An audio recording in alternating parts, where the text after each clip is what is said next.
All right, we got the Sad Boy radio hat on. We've got a Titans result, not really to talk about, more about what was said in the locker room after the result yesterday. We've got a massive Vols win over mighty New Mexico State. And we've got Vandy hurting their playoff chances without playing a football game over the weekend. Hope you had a good weekend despite all of the different football things that may have made your weekend a little less. Lucas, Robert, and me with you until 1 o'clock. We will have Ben Jones. We will have Brett Kern. Gang will be together throughout the course of the show. And, of course, your phone calls are welcome. 615-737-1045 is the number. Facebook, YouTube, Twitter, and on Twitch is where you go to get involved. I would like to point and laugh at Zach Lyons today, who screamed from the mountaintops on the pregame show, Titans money line. Suppose they could have at the end if the defense had been able to get just one more stop. God bless them for putting up the fight that they did, for the offense doing absolutely nothing. He wasn't that far off. What, Titans to cover? Yeah. Titans did cover. Titans did cover. So little victories. Well, he had a tough weekend. Both his real team and his fake team lost in college football. Yeah. That was a fascinating result in Tuscaloosa. Oh, I thought you were talking about in Greenville, America, as Memphis fell to the mighty Pirates. You're saying that's Zach's real team? Well, Memphis. that's his real team because that's where he went to school at. His fake team is Zach Alabama. Went to Memphis? Yeah. Well, Why is he an Alabama fan? That's a great question. I don't know. He felt the need to text me, bleep ECU, after the win. From Southern Alabama.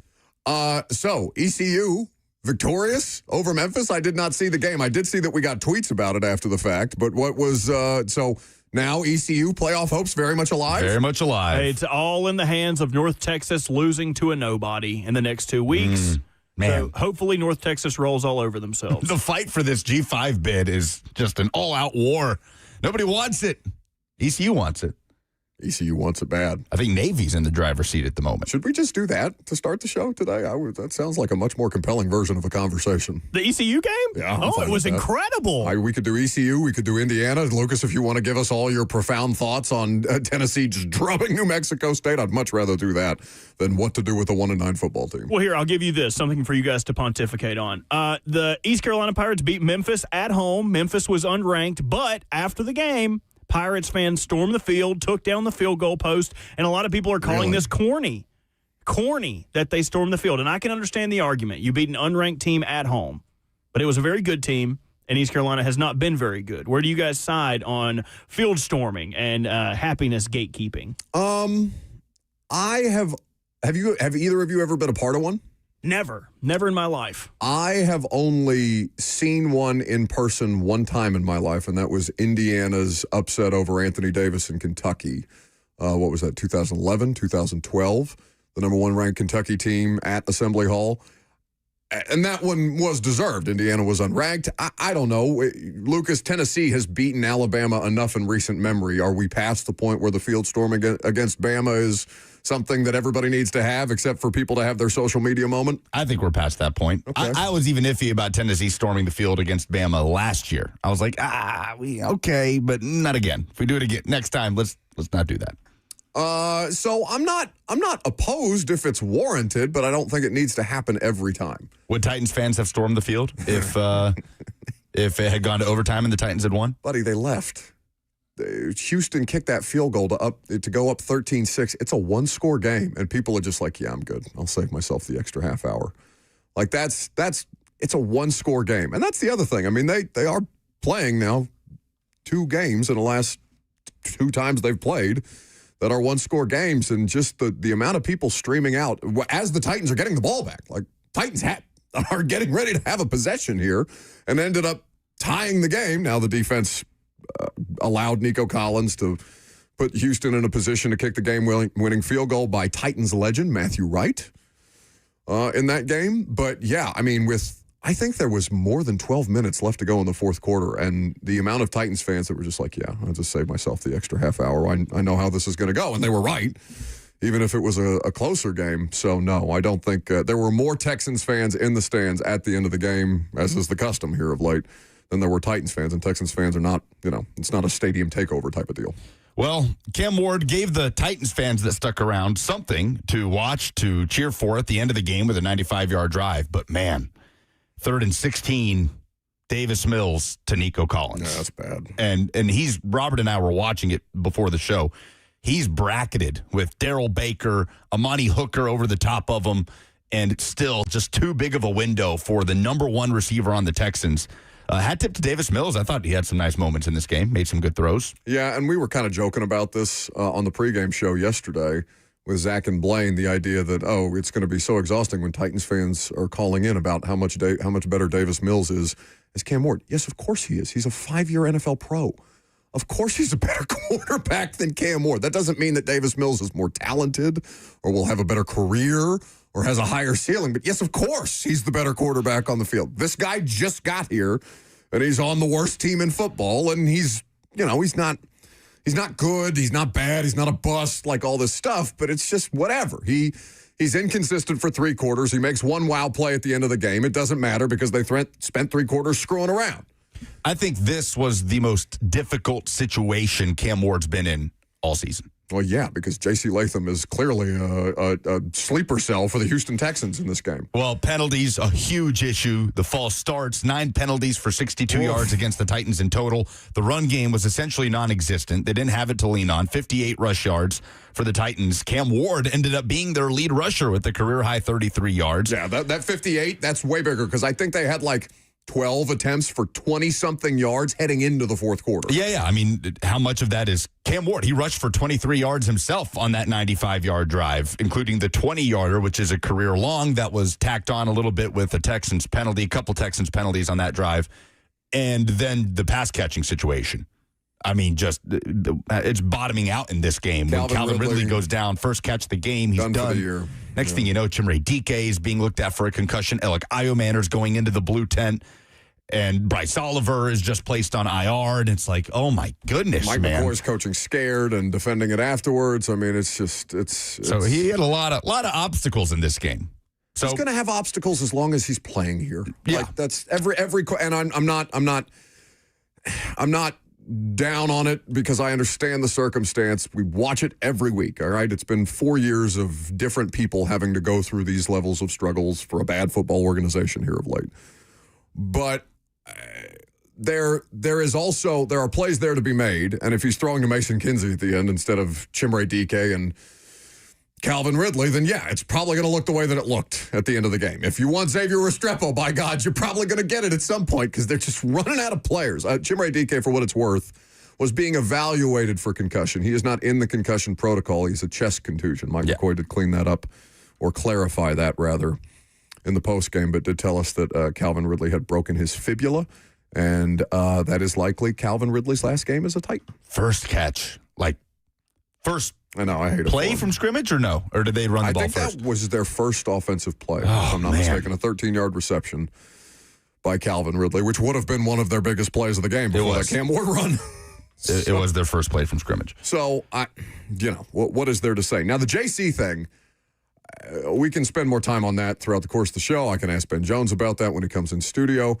Which audio do you guys want to start with? Because the story today is Jeffery Simmons being tired of their crap collectively and now calling people out publicly in as unfiltered a moment as I think Jeff has had in any point in his career here, certainly in a media, microphones and cameras on him setting.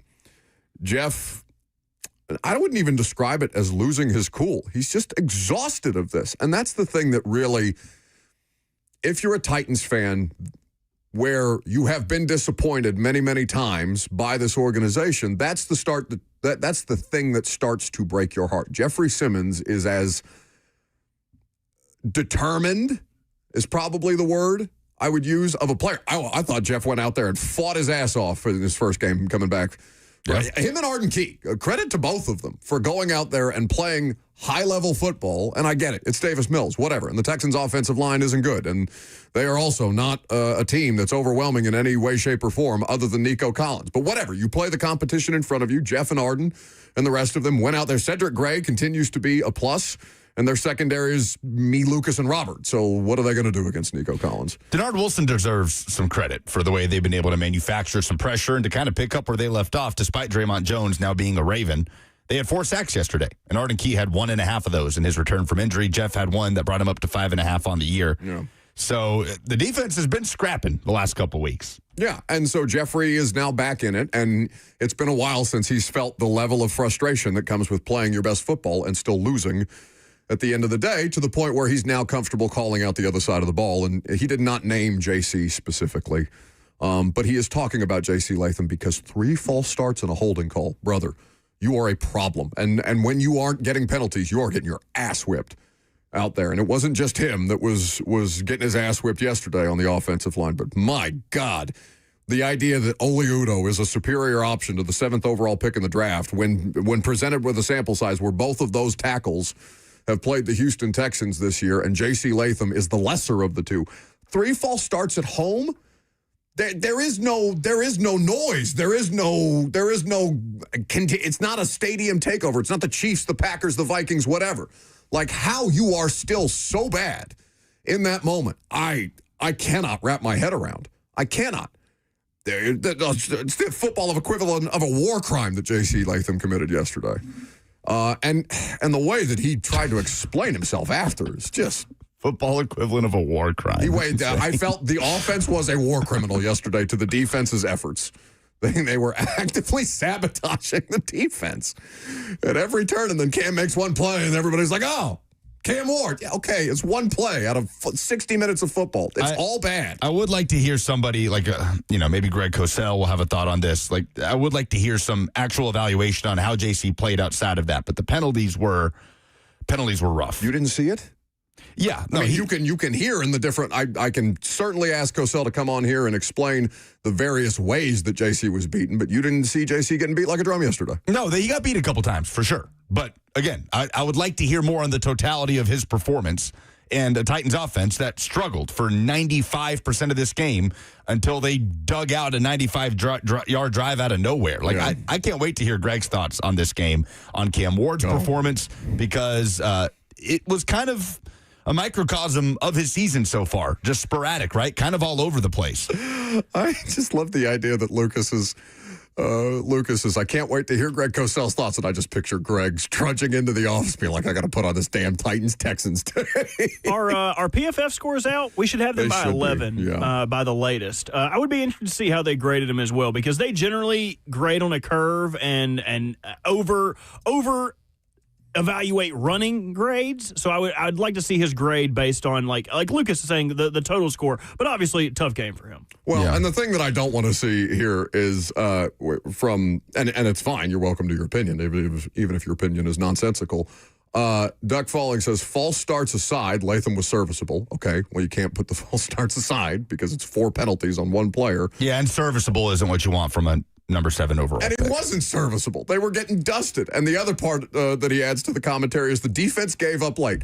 You can't score any points. So, of course, the defense is going to be micro-analyzed when your offense is so damn constipated at every turn that you're going to turn around and be like, oh, the defense didn't do its job. They shouldn't have to be the thing that carries you through this. This is professional football. Go out there and score a touchdown.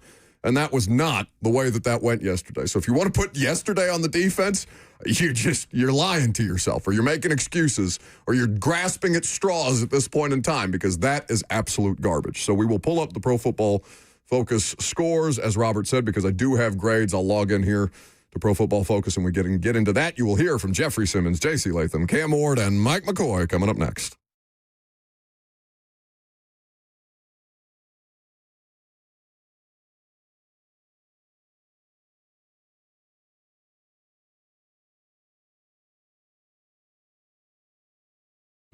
Nothing worse than getting ready for the holiday season, getting ready for hosting people at this time of year, and dealing with an HVAC, plumbing, or electrical emergency. Most of the time, you don't know what it will cost or if it'll get fixed correctly, or if someone is just trying to sell you something. When you call Hiller Plumbing, Heating, Cooling, and Electrical, their experts are going to solve your problems quickly. The price you're told is the price you'll actually pay. There's no hidden fees or surprises on your bill. Hiller has been in business for over 35 years and is family owned and operated. Their techs are professional and experienced and trustworthy. When they're on their way, you'll receive a photo of the tech and a link to track them in real time.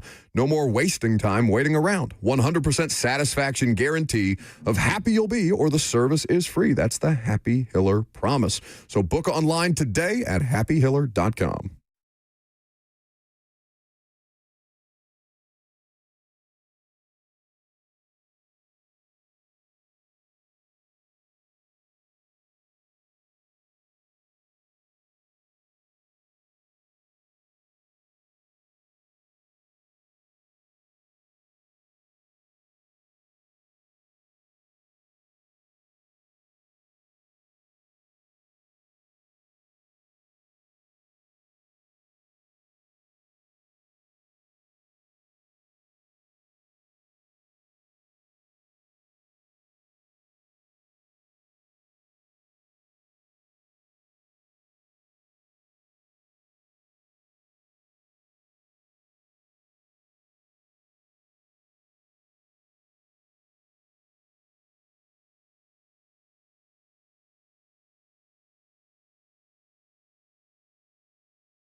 Welcome back to the show, fueled by Hattie B's Hot Chicken. I mentioned we would hear from Cam Ward, JC Lamm, Jeffery Simmons, and Mike McCoy. We will do so here in just a second. You are welcome to call in 615-737-1045 if you would like to. I do have the Pro Football Focus grades pulled up in front of me for us to review.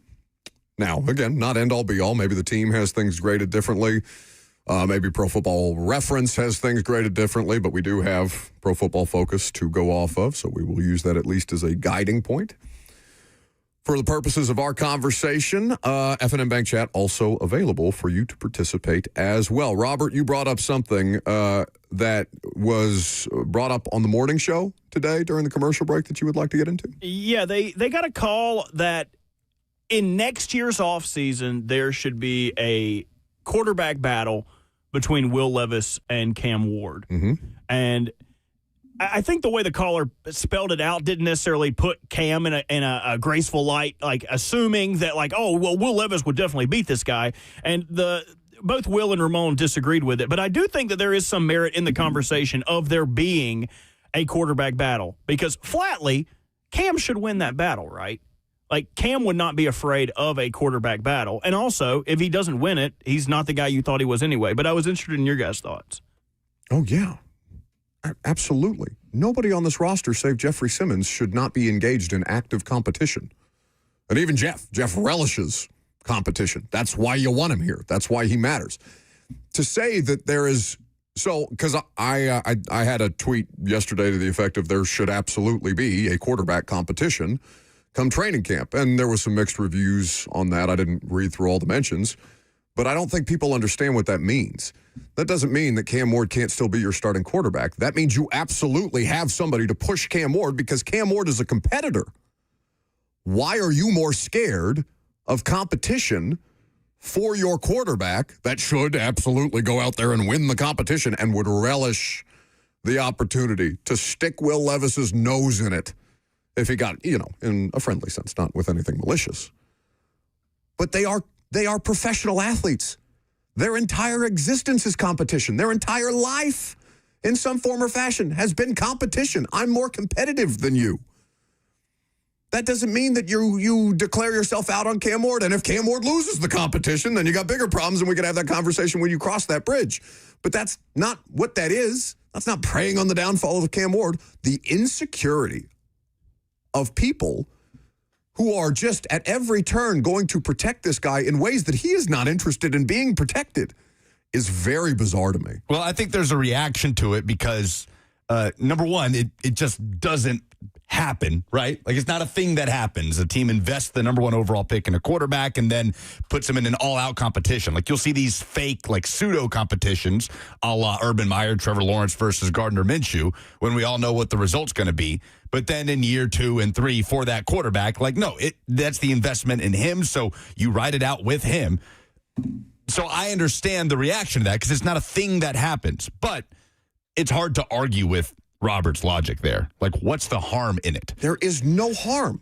Okay, well, just to play devil's advocate to the other side, if you are having an actual quarterback battle, that means you would have to split reps with the ones and give both quarterbacks an opportunity to run with it. And if you wanted to make an argument that could hurt Cam's progression and him learning, because next year is going to be a new coach, a new offense, new players, that would be an argument I would be willing to hear of. We need Cam to have as many snaps with the ones as possible. Now, I'm not alleging this would have to be from training camp to the end of preseason quarterback battle, but I do think that there should be an opportunity for a little bit of back and forth between the two. Yeah, and nobody is demanding that Will Levis be this team's starter in 2026 Not a single solitary person is going to advocate for Will Levis to be the starting quarterback of the Titans ever again. It's also, incredibly early to have this discussion. Will Levis might not be a Titan next year. There's an offseason to come. He's going to be on the roster for a period of time. There should be someone to push him. Flacco, veteran quarterback X with starting quarterback experience. Yeah. I don't care what the quarterback competition is. I care that Cam has to compete. That's what I'm saying. Like, it might not be Levis. We can pretend that we know Will Levis will be here. We don't know that. We don't. We have no idea who's going to be in that quarterback next year.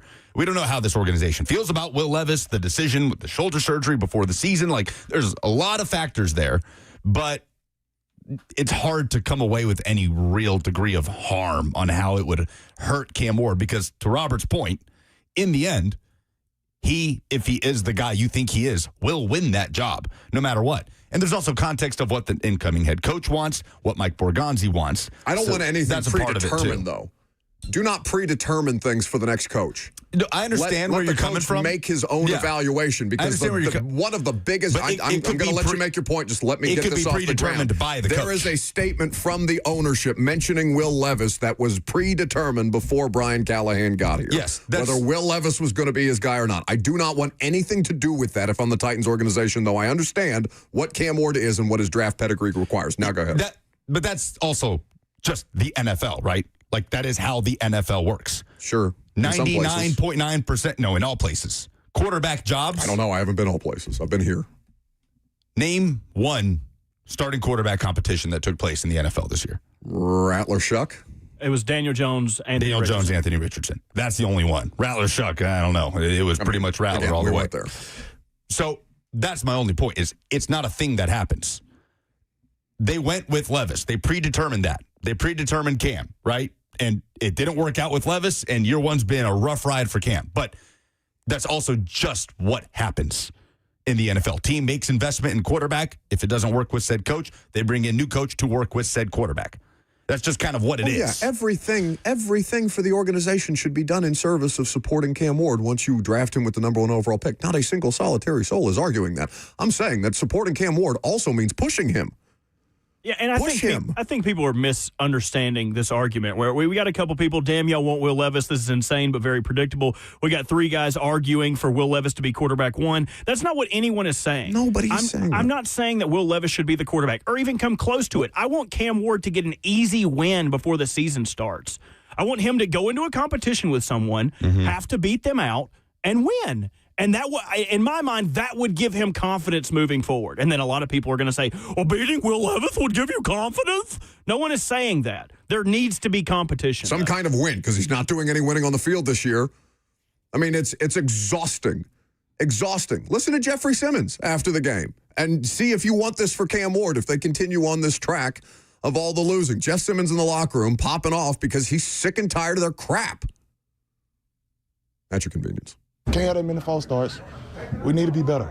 I mean, we can't keep sitting up here saying the same thing, trying to sugarcoat it for the media, for anybody.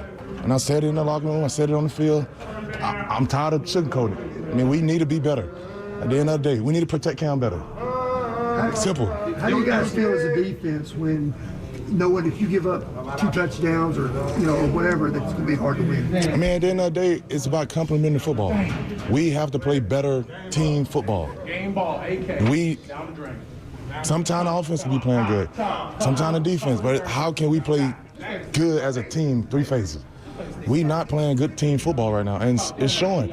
And Mike said it at practice Friday. We had freaking 4 false starts Friday. We playing at home. We shouldn't have that many false starts.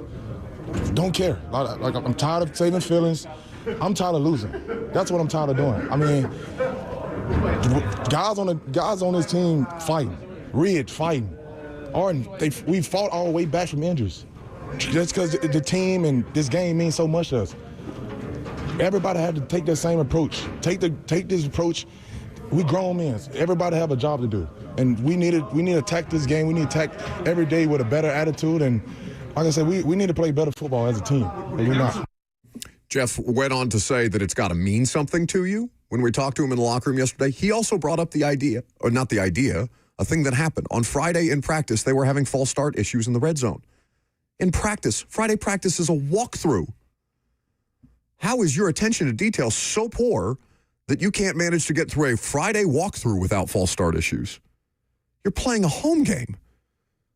God bless Jeffery Simmons for the way that he's handled this entire season. And I know I've had some criticisms of Jeff, and Jeff is not perfect in any way, shape, or form, but he has handled this situation as well as humanly possible. And the fact that he's now making the criticism more publicly pointed, because I know he's saying these damn things at practice. I mean, Mike Silver wrote about him calling out JC Lamm. He is talking about JC Lamm in that specific situation. It has to mean something to you. And then going back to the Cam Ward discussion, who said this on YouTube? UW. If I'm Cam Ward, I see this as disrespect. Good. You're 1-9. What is there to be respected about what you have done? You have accomplished absolutely nothing collectively at the NFL level. Be disrespected. Use that. Go out there. Make it mean something to you. And I have no doubt in my mind, the one thing that I have no doubt about Cam Ward in any way, shape, or form is that he will thrive on a situation like that. Stop coddling him. He is not asking for your protection. There is no reason to be this hypersensitive about it. Good. I want him to feel disrespected. I want him to go out there and battle. I want him to go out there and fight and scrap and claw at every opportunity because it has been almost 400 damn days since they've won a game at home. He should feel disrespected. I would take this as disrespect. You're not a professional athlete. You clearly wouldn't thrive in this world. Nonsense. You want to play the JC Lamm audio? Because JC, I'm not sure which. We talked to JC first and then Jeffrey. JC Lamm in the locker room yesterday, he had 3 false starts, 1 holding penalty, and then was asked about it and started off by not making excuses, and then it quickly devolved into excuse making. What was behind the mental? Ain't nothing. We called the cadence. We wanted to mix up the cadence to change it to procedure. I executed that poorly on three occasions. So each of those 3 times there was a change in the cadence? This is the cadence, like, you kind of vary the cadence in general. So it's like, I'm not saying, I don't remember vividly what each cadence was, but I'm saying, like, you want to execute the cadence. Did you feel like you had to be a little bit jumpier going against the rushers you were going against? There were premier rushers, but, you want to get off the ball, so I wouldn't say you want to jump it. How much you feel like you hurt the team with the 4 penalties overall? I don't know the stats on it, but I know we converted one of them. I know we scored on the other drive. I don't remember the second one per se. I think we got a field goal out of it, but I could be wrong. At the end of the day, though, it's not about how I feel. I think you just want to play penalty free. Penalties hurt the team, kill drives, drive kills. So I understand that Ramon explained how the varying of a cadence this morning, and I didn't hear it for myself, but I had enough people let me know that Ramon explained some of that, and that is fine for Ramon Foster to explain after the fact. I am not, as a media person, going to discourage athletes from being honest. If I'm a Titans fan, I do not want to hear JC Lamm talking about Cam Ward's cadence, which, by the way, Cam Ward talked about in his own press conference, about how, at least on one occasion, the cadence situation put JC Lamm in a bad spot, but that doesn't explain the other 3 penalties that he had. JC Lamm needs to be better, and he's providing explanations. If you want to view them as excuses, whatever. Let Ramon explain that after the fact on talk radio. All you have to say is, I didn't do a good enough job today. We collectively need to be better.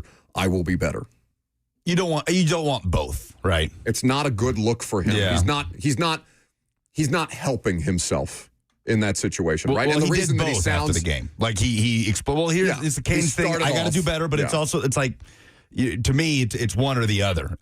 And sometimes it's just something you got to eat it. You just got to eat it, right? Like, I got to be better, and then keep it moving. And he sounded a bit muffled in those clips because he's taken his grills. He's got grills on the top and the bottom that he takes out of his mouth, and I'm glad that he did because people would, jump on him for, look at the 7th overall pick in the draft with grills in his mouth on a 1-9 football team. Like, the optics of that would have been worse than the addition of him explaining. So he sounds a bit mumbled because I guess when you wear grills, maybe there's extra saliva going on in the mouth. I don't know what's going on. But I'd point to Cam, who at every turn, even in instances where there's an incompletion or a turnover, that it's not his fault. All he's done is talk about himself. I got to hold on to the ball better. No, I got to put it on his chest. All he's done. The Kinsey thing. I have a hard time with that play, the one where he got really turned around on a deep ball down the right side in the third quarter. I have a hard time discerning who that's on, right? Like, at surface level, it looks like Cam just misses him. But then you watch the play, and Mason's turned inside. Was he supposed to be looking for the ball on his outside shoulder? Like, I have no idea. Somebody that has better knowledge of that play design could tell us that.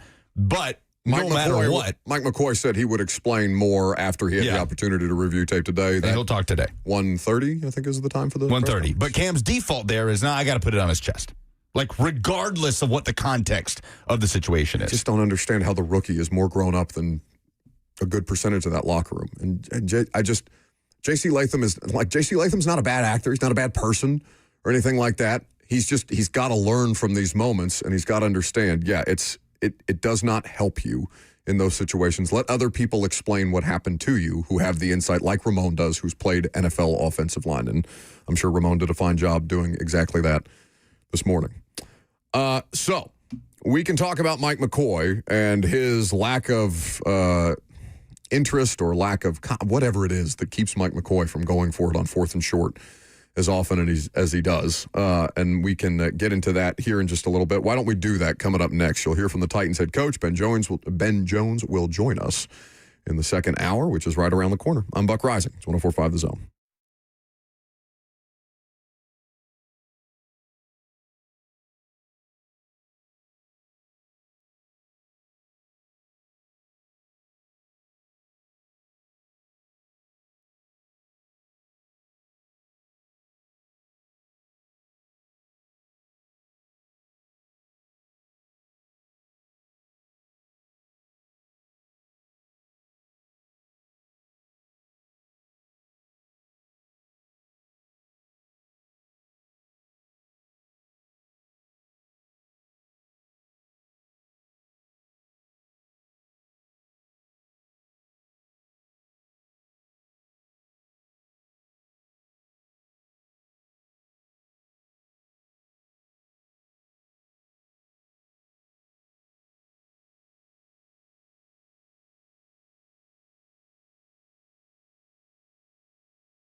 Welcome back to the show. Fueled by Hattie B's Hot Chicken, the best hot chicken in the world. Megan was in town. Did you take her to Hattie B's? Did you do right by your fiance? Unfortunately, we did not have time to go to Hattie B's. She didn't get in until like midnight on Friday. We had a little Friendsgiving situation on Saturday. And then next thing you know, it's Sunday. And she's driving back up. Now, wait. Where were you when Megan got into town? Because I saw many videos of mechanical bulls in your Instagram story at Lucas Panzica. If Did you would you like go to. to the Beeve? No, he didn't even go to the cool mechanical Crazy bull bar. what AI can do these days. You Mike McDaniel. Did you get on it? I was pretty good. Did pretty good with it, I must say. How many seconds? Oh. You're too drunk. You didn't remember. I don't know. What? Hold on. It Wait kind till of just quit blacked yourself. out. I went shark mode. My eyes just rolled back in my head. Which, by the way, when Hold on. I got a video here. of you? All right, count it. We're good. I dare you. I'm not going to do that. We'll ballpark it at 25. No, 25 seconds? That's pretty good. That's better than good. Yeah, 20, like from the, maybe 20. 25 seconds. You should give it a shot next Well, time then the that radio thing, comes that thing in is town. basically a rocking horse at 25 seconds. Was it the same as like last time we went to the Beeve when the dude that was running it was like slowly, he wasn't even trying to throw people off? It was terrible. He was There babysitting you guys? Megan did the bull. It was like $5. And it didn't even challenge her. Like, it didn't throw her off or anything. And we watched from the other side of the bar as she stormed back up to the stand and stuck her hand out and demanded her money back. It didn't even remotely challenge her. Love that. 615-737-1045 is the number. We will get to Mike McCoy here in just a second. Mike McCoy, unlike Megan and Lucas and the rest of their friend group, unafraid to be on a mechanical bull. Mike McCoy afraid to ride the bull that is 4th down, 4th and 2. It's a reach. On several different occasions. I tried. I'm no Mickey Ryan, famously. Titanomics up first. Gentlemen, shout out to Bert and shout out to YouTube chat, like always. But, man, this Levis talk, come on now. Can you imagine Levis being healthy and being a backup for Cam right now, and then Cam struggling the way the team is struggling? All the people will be like, put Levis in. We need Levis. This is sad, man. I just want to tell you guys, he will come back. I hope he comes back. Who, Levis? You talking about Levis? I hope he comes back so we can trade him, is what I'm saying. Oh, okay. I hope he comes back great so we can trade him. But his time with the Titans is over, guys. Get over it. No, it's who cares about Levis? Yeah, I mean, it's not. Yeah, it's not even necessarily about Levis. Quarterback right? X Has nothing to do with him. Yeah. Levis He's is just the only other QB on the roster that could theoretically be part of a competition. He is getting used. Yeah, I don't care who the next backup quarterback of the Tennessee. Well, I shouldn't be so blasé. I would like somebody who has at least some level of starting quarterback experience in the NFL to be back. I would love Jameis Winston. That would delight me, not just for entertainment purposes, but for football purposes. I think he's a good role model. I think Jameis has had a lot of life experience. I think that Cam and Jameis would be like a buddy cop movie. Are you kidding me? I don't care. That's what's happening in New York. Yeah. Basically, buddy cop. Oh, my God. The most eccentric quarterback room in America. Jameis Winston, Jackson Dart, and Russell Wilson. And he knows how to feel to be like ostracized, like formerly a prolific college quarterback, and then comes to the NFL and all the LASIK jokes, all the 30 for 30 season. Like, he understands what it's like to be scrutinized. So, I mean, I agree with you. He would probably be a great role model for Cam. Well, and I do think it's important to clarify the difference between our level of discussion and what fans are talking about. Because I told you I did that man on the street thing yesterday at Nissan Stadium. And I was surprised by some of the feedback I got. There were a lot of calls for Levis, actually. One person even went so far, and you'll see that video. At what time do we have to do this Zoom meeting tomorrow? Oh, good question. Top of the show, 10 o'clock to 11 o'clock. So, at what time would we play that video then? 10:30? Yeah, 11, 10:30, 10:25, 10:45, somewhere in there. 10, 30, 40. That was not helpful. 30, 40, 50. But one person, and you'll see this in the video, depending on how JT edits it. One person said she didn't like Cam Ward because she felt he's lazy in the second half, which felt a little bit coded. Calling for Will Levis, like that's a whole other thing. That's a pretty extreme step to take. But I think there's a difference. So, like, fans are having a conversation based on what they know, right? And what they know is that Will Levis is a quarterback who exists theoretically on the Tennessee Titans roster. That does not mean in perpetuity. There are so many other quarterbacks that can be brought in here to compete. Not to win, but to compete, even if it's just a bull in the ring show, right? You know what I'm saying? Like, this is on delay. Like, it's just a situation where you have to give somebody or have to give Cam Ward somebody to push him, even if you have no expectation whatsoever that other person will win. It doesn't have to be Will Levis, even though that's the thing that I think most Titans fans associate as quarterback on the Titans roster. All right, Mike McCoy coaches very conservatively. It's been a point of frustration. Cam Ward said he'd go for it on every fourth down if he got his way, but it's not his decision to make. It is, in fact, Mike McCoy's decision to make. So, Mike McCoy was grilled pretty thoroughly by Paul Kaharski yesterday in the postgame press conference about his unwillingness to go on a variety of different 4th and 2 opportunities that the Titans had in that game. 4th and 2 from their 28. What will it take for you in the remainder of the season to be in one of those situations and make the more aggressive decision?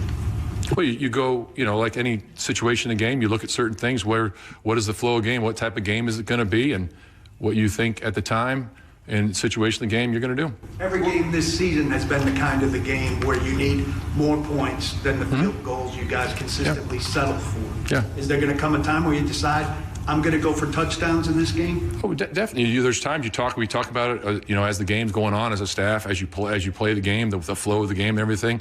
You do that all the time. In this instance, what was it about the flow of the game that made you not go for it on such what seemed like a makeable 4th down opportunity? Because we said at that point in time, if it was a certain down and distance, what we were going to do, and we kicked the field goal. But I mean, what's the reason why you decided to, whenever you did decide not to go for it? Because with where the ball was, situation of the game, all those things, we said if it's a certain situation, it's a certain down and distance, we're kicking a field goal, and that's what we did. But what makes you feel like the situation in this game is going to present you with a different outcome later, where 6 points at that stage is going to be enough, where the whole season 6 points at that stage of the game has not been enough? There's other times during the game also, regardless of where the ball is, where we say if it is a certain down and distance, we're going to go for it.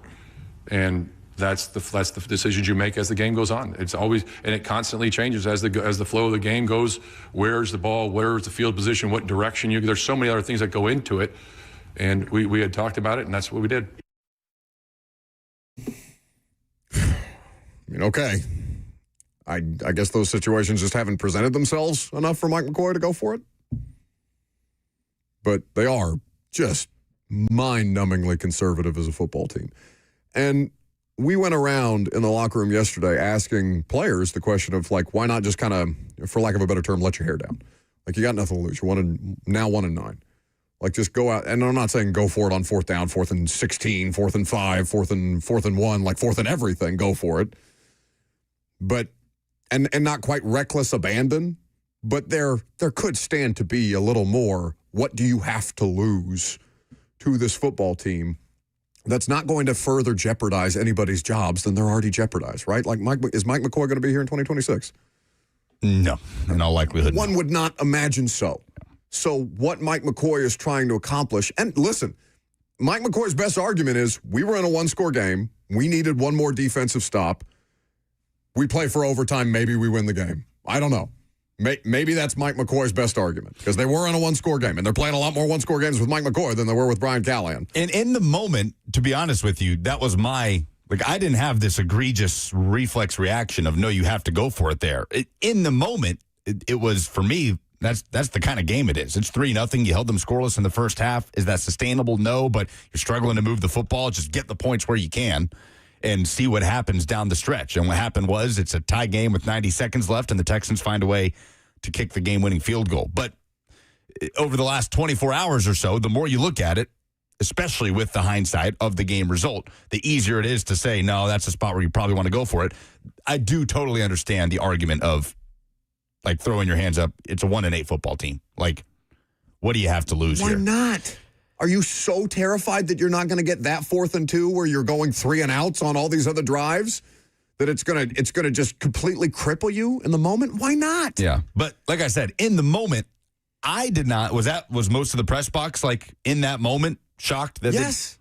And again, end all be all dialogue in the press box does not have to dictate the way that things should be, right? But it will inform the questions that are asked afterwards. Like, can you provide us a reasonable explanation as to why you are so limited or so constricted, maybe is the word, in these specific situations? And if the explanation isn't satisfactory, and it's just like, well, we have certain things already laid out. Well, why is 4th and 2 not a scenario? What specifically made that 4th and 2 a scenario where you would not consider going for it under any circumstance?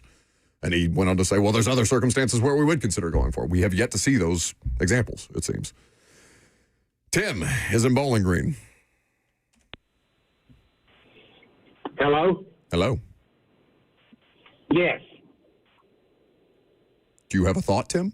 Yes. Hello? Hello. Okay, very good. No. Stop. Hear him out. Unbelievable. Come on, Tim. Hello. Unbelievable. Hello. I'm just kidding. That was a recording by me. That's from weeks ago. Tim isn't even real. You guys just bought it. That would make me feel better than the idea of just some poor elderly gentleman. Hello? Should I start doing that? Just putting in fake calls? I wanted Hello? I mean, they're 1-9. I don't care what you do at this point. Like, just give me something to be entertained. I wanted to see how far we could take that with Tim. Ben Jones next.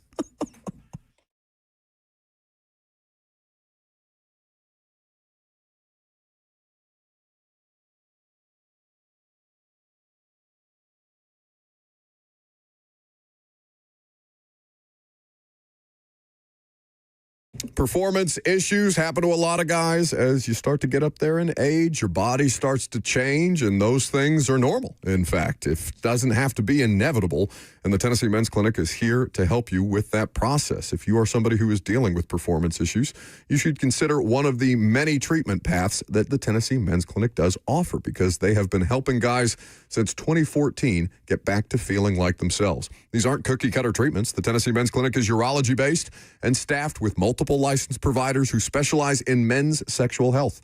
They use proven treatments tailored to your specific situation. No one size fits all. Whether you're dealing with mild or moderate ED, performance issues, or even conditions like Peyronie's disease, their medical team will work with you to create a plan that gets results, often with options most men didn't even know were out there. Too many guys rely on pills that don't work or come with nasty side effects, but there are better treatments. Sometimes it's a combination of those treatments that finally unlock the results that you've been missing. Your initial appointment is only $99 and includes a full medical consultation, blood work, and, if medically advised, a test dose right there in the office. So call them today at 615-208-9090. That's 615-208-9090, or book easily online at TennesseeMen'sClinic.com.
11 o'clock. Good morning from the 104.5 The Zone Studios. I'm Lucas Panzica. The Titans fell to the Texans Sunday as Matthew Wright's 35-yard field goal walked it off for a 16-13 final. Cam Ward led a 95-yard drive that ended in a touchdown pass to Van Jefferson. That tied the game at 13 late, but Houston built a game-winning drive in the last minute and a half. The Titans fall to 1-9. Ward finished 24 of 37, 194 yards and a touchdown, plus a career-high 33 rush yards and a fumble. Mike McCoy meets with the media today at 1:30. McCoy did announce after the game Sunday, wide receiver Calvin Ridley suffered a broken fibula. He is out for the season.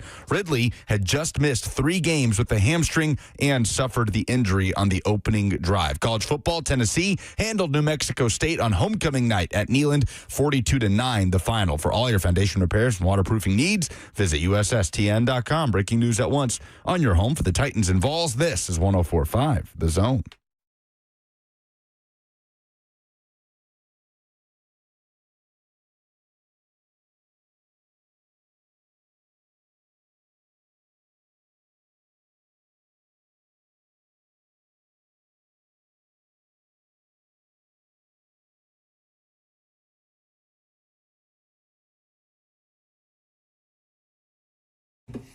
Second hour on a Monday means Ben Jones is in studio. He's got his Georgia pullover on, which means... Go Dogs. There he is.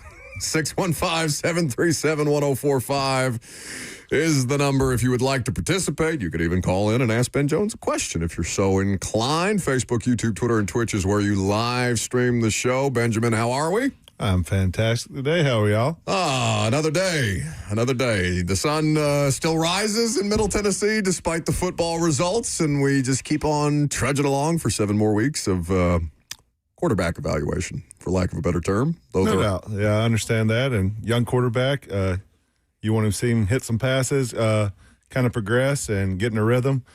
He really took the whole game and kind of finally got in a rhythm last drive of the game, and you want to see a couple of those drives a game and not just the last one. Well, which is something that I think fans almost become numb to, the idea of consistency as a professional athlete, right? Yeah. Because you talked about that, what you're looking for from Cam when you came in here with us last week.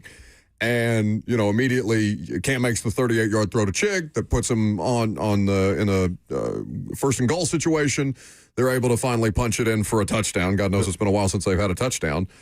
And to tie the game with Mike McCoy kicking the extra point and at least set themselves up for an opportunity to win. Defense can't get a final stop, and Nico Collins does what he does for the game-winning field goal. But still, the idea of consistency versus clutch, it is so much more important. Or Ben, maybe you could speak to the level of importance of a 4-quarter consistent performance, even if it's a little more monotonous, than one big throw at the end of the game that might give you a chance to win. Yeah, I think they had 5 3-and-outs yesterday. It was just both teams. It was a defensive battle. You got to know what you're going into. That is by far the best D-line in the league.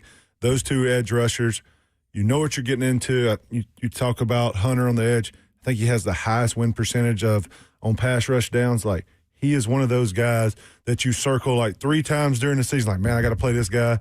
What's our game plan for him? How are we going to stop him? And I felt like we'd come out, run the ball 3 or 4 yards, incomplete pass, sack, punt. And they were kind of doing the same thing. It was just back and forth the whole game. Like, I don't know if were you worried about that? Like, hey, I'm not going to take these shots. I'm not going to try to hold the ball early in the game. Like, find a way to get your playmakers the ball on first down, get your first down of the drive, and everything's kind of smoother. We just couldn't get in a rhythm early right there, and it came down to, hey, we needed to make a stop at the end of the game to go to overtime. We couldn't get it. But you got to give it credit to those guys on defense. They play extremely hard. Jeff and Arden coming back. Those guys know their season's over, and they're out there still fighting. Like, that's the leaders you want. That's the guys you want around the team. And those are the guys, when it's not going good, you circle around and, hey, these are our guys, and let's focus on what can we do each week to try to get a little better. They couldn't really get out of the gates in the run game, right? Yeah. Only ended up netting 58 yards. Cam ends up being their lead rusher with 33, 20 of that on that last 95-yard drive to go tie it up. So how much harder is that for Cam Ward to try and get just some sort of momentum going in the second half on offense when the rush game has been almost completely negated? And how did that kind of inform the way you watched the second half and what you thought about Cam and how he closed it out?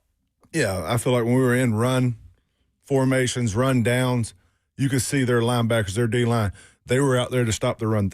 When they saw run action, their middle linebackers were hitting our fullbacks, hitting our tailback in the backfield. There was a purpose. They had a mindset coming into the game. They're not going to run the ball. We want to get in third and second and long, but so our best players on the team can rush the passer. And that's what they did. They had a game plan on defense, and they stuck to it. Anytime run action, anything, they were humming downhill. And you got to give them credit. They played well on defense, and they put us behind the sticks pretty much the whole game. And you got to give them the credit. They played well on defense. What did you see from Cam in this game? What are your ultimate takeaways on his performance? Yeah, you see he missed some throws, but some of that, how many reps is he getting with Mason Kinsey in a game? Like, has Mason even repped that play in the week? You got to think Cam said he hadn't. Yeah, that's what I'm thinking. Like, so you don't know the timing, if he's looking the right way. You give Mason, he works extremely hard, does everything they're asking for him. He's taken 1 million scout team rep. He takes every special team rep, but he's probably never ran that route. He sees it in film. That's probably the only time he's seen it is watching it during practice. So, yes, the timing's not going to be right. He might not look the right way. So you can't give all that against Cam. Yes, Cam's going to say the right answer. Hey, I should have put it on him. But Cam's done it a certain way all week.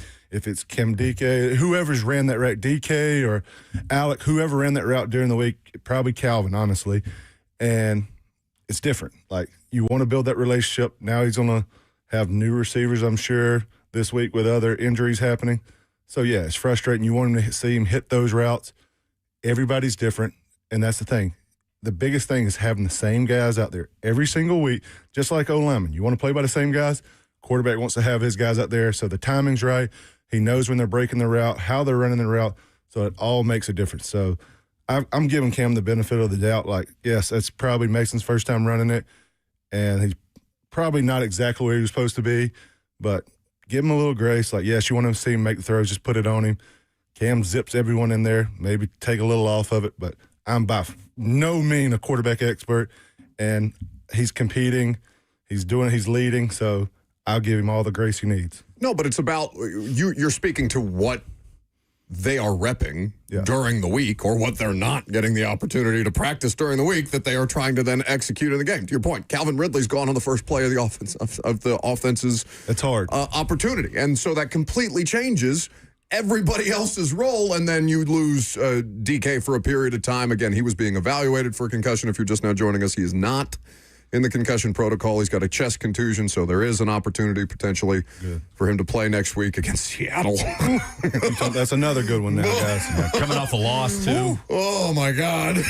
Hopefully they're sleepy when they come here. Hopefully it's a long trip and they're tired because they are really good football team. Maybe a delayed flight a little bit, some turbulence on the flight in. Maybe you're a little queasy by the time you get to Nashville. You need something because God knows it's going to be tough when you're out there with Van Jefferson and, James Prochet. I don't know if or when we will see Xavier Restrepo. But again, the Xavier Restrepo thing, he's got to be able to practice with Cam Ward. 100%.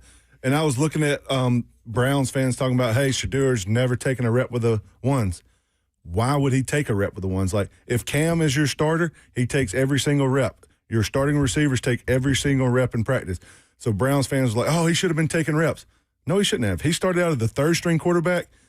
He's not going to get reps with those ones. So unless he's the guy, your best players take their meaningful reps in practice. Mason and the other receivers, they're going in practice to take a run rep when the ball's getting handoff.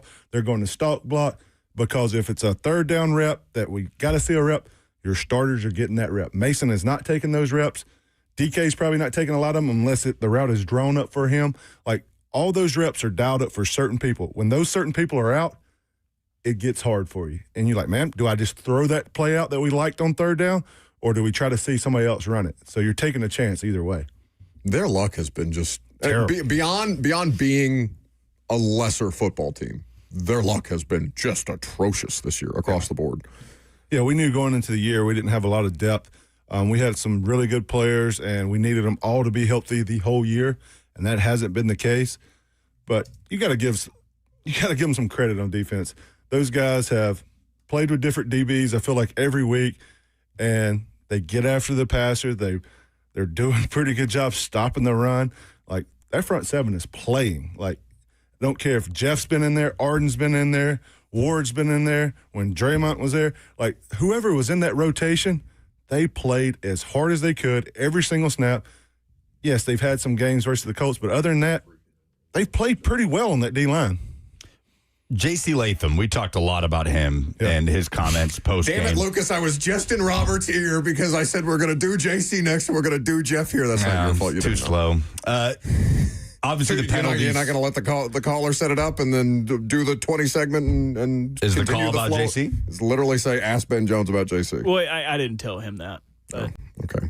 We're a well-oiled machine. It's a cat fight. Your thoughts on the second-year right tackle and his performance? You suck. Penalties hurt the team. Pass protection. Should we hear from JC Lamm first rather than just let Lucas shoehorn himself in the middle of this conversation? Unbelievable. Lucas, if you need me to help you after this, just let me know. I can handle Buck for you. He's been not answering my questions for years at this point in time. You handle Buck. Go ahead. Let me hear from JC Lamm. What was behind the mental? Ain't nothing. We called the cadence. We wanted to mix up the cadence to change it to procedure. I executed that poorly on two occasions. So each of those 3 times there was a change in the cadence? This is the cadence. Like, you kind of vary the cadence in general. So it's like, I'm not saying, I don't remember vividly what each cadence was, but I'm saying, like, you want to execute the cadence. Did you feel like you had to be a little bit jumpier going against the rushers you were going against? There were premier rushers, but you want to get out the ball, so I wouldn't say you want to jump it. How much you feel like you hurt the team with the 4 penalties overall? I don't know the stats on it, but I know we converted one of them. I know we scored on the other drive. I don't remember the second one per se. I think we got a field goal out of it, but I could be wrong. At the end of the day, though, it's not about how I feel. I think you just want to play penalty free. Penalties hurt the team, kill drives, drive kills. So that is JC Lamm in the locker room yesterday. You are an expert at saying the right thing anytime you are in a situation where media is asking you about things, much to my detriment for many, many years. Yeah. Be brief, be short when you're in the wrong. When you had a good game, say even less. So you don't want any attention to you as an offensive lineman. When you make mistakes, it happens. Own up to it and move on. So he went back and forth on it, right? He's young. And I don't want to hammer him, Ben, when he's dealing with this, but this isn't the first time, right, where he's being asked earlier in the season when he has the injury against Denver about his status for a Sunday game. And he kind of pauses and he says, I'm not going to play on like a Wednesday. And then he gets talked to very shortly afterwards by PR and people like that because it's giving up at least a degree of competitive advantage. And you got to know, don't talk about injuries, even if it's something that everybody in the world in the facility knows. No doubt. You need to teach a course on this. Why don't they contract you out like we have around here? Why don't you go and teach a media training course to the Titans organization? Again, to my detriment largely, but still. Yeah, you don't talk about injuries. You don't compare yourself to other people. You don't bring any attention to yourself. You talk about the team, what it takes to win. It's certain things you say and you learn as a veteran, as a guy. I was like the only person allowed to talk for the offensive line for 4 years at Georgia. So I knew what to say. I was a robot. Like, hey, we're going to get better, trying to get better. That team's really good on the other side. I literally said the exact same thing for 4 years. So you know what happens? Y'all stop talking to me, which is great. But yeah. Except when you start snapping them low. Other than that, yeah, so no doubt, like, I understand. That's the one time I think I saw you get mad. Elbow's dislocated over here. I'm in an arm brace. Y'all going to ask how my snaps were. I just wanted to punch all y'all. I'm like, you don't see this tape, this brace. Everything's not working over here. You want me to snap between my legs, left hand, and throw it over the shoulder? Yes. Y'all asked the question. I'm just like, are you kidding me? So y'all know how to push some buttons and do all that. But JC, love you to death. Like, young guy. You just got to constantly getting better. Like, yes, you're going to have some false starts. Yes, you're going to have some holding penalties.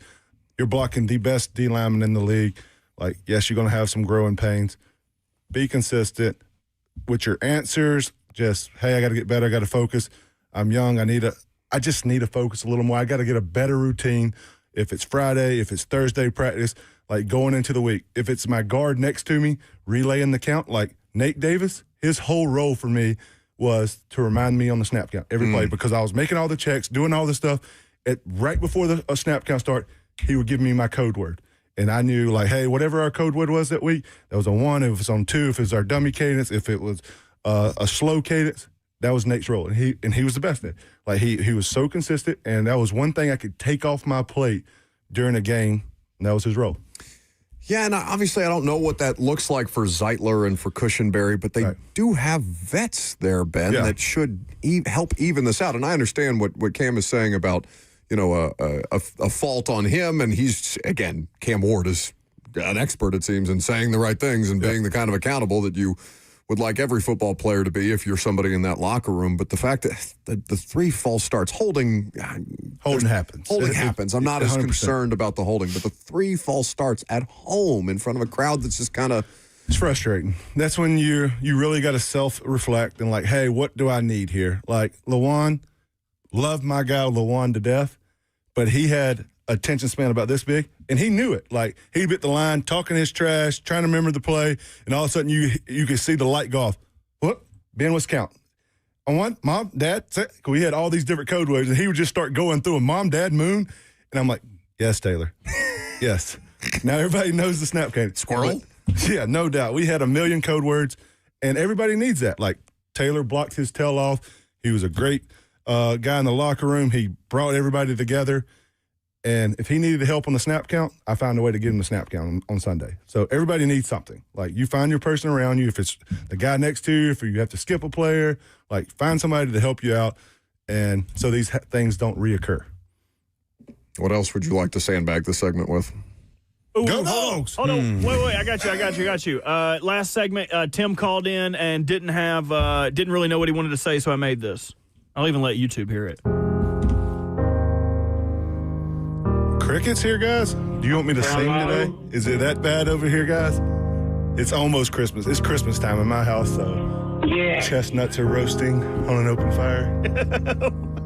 Tennessee Vandy's right around the corner. I know we're excited here. Could you not hear the music he was playing? No, I can't hear anything. Oh, are you not plugged in? I don't know. Oh, you big dope. I wanted to keep that going. He was like, what in the world? What did you want me to sing? It was kind of It was kind of working, though. It was working with the music. See, that's how me and Robert are on the same wavelength. Always on the same page. I can't hear Robert at all. We finished me and each Robert, we're not connected. I can never hear Robert. Was amazing. I love you, Robert. Why don't we play it coming back? We're going to work through our technical difficulties with Ben Jones, and we'll ask him about Jeffery Simmons and may even play this Adele song that Robert put together. Hello? Is it that? Yes, it is, Ben. Yes, it is. Coming up next.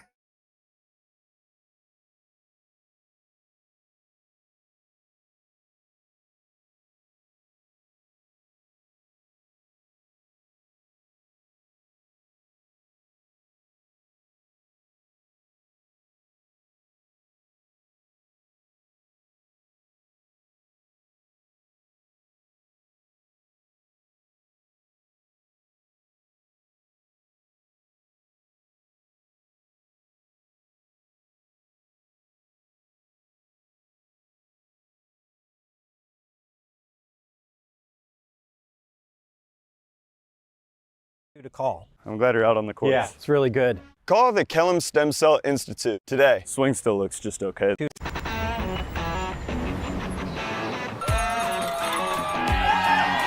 Smashville hockey.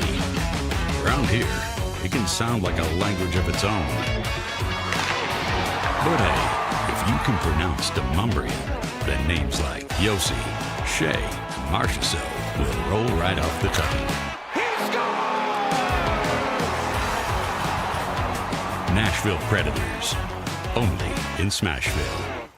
One of the largest sports books east of the Mississippi, Circa Sports Kentucky, is now open. Catch all your favorite games on an 80-foot screen with stadium-style seating and live VSiN broadcast daily. Circa Sports, now open at the Mint Gaming Hall, Kentucky Downs.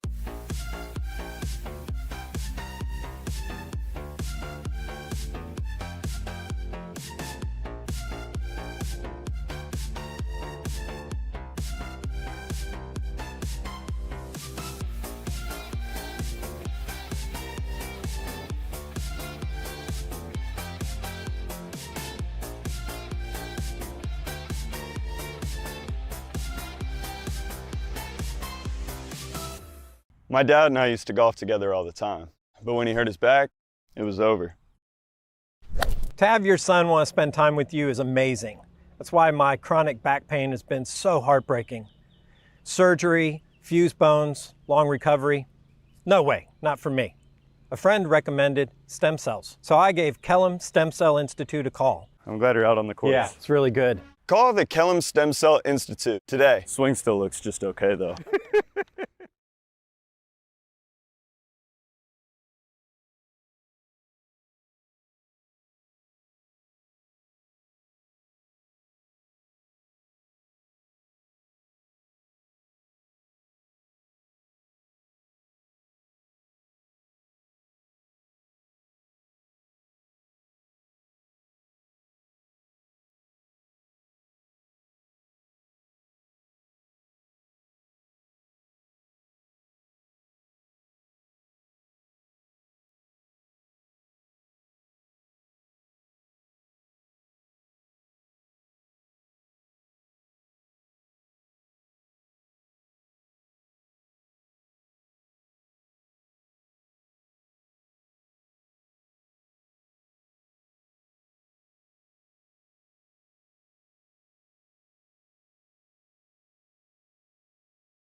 Welcome back to the show, fueled by Hattie B's Hot Chicken, the best hot chicken in the world. Ben Jones, can you hear me now?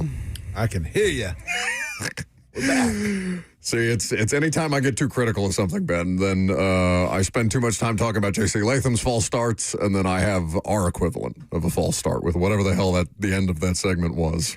Collectively, not our finest moment.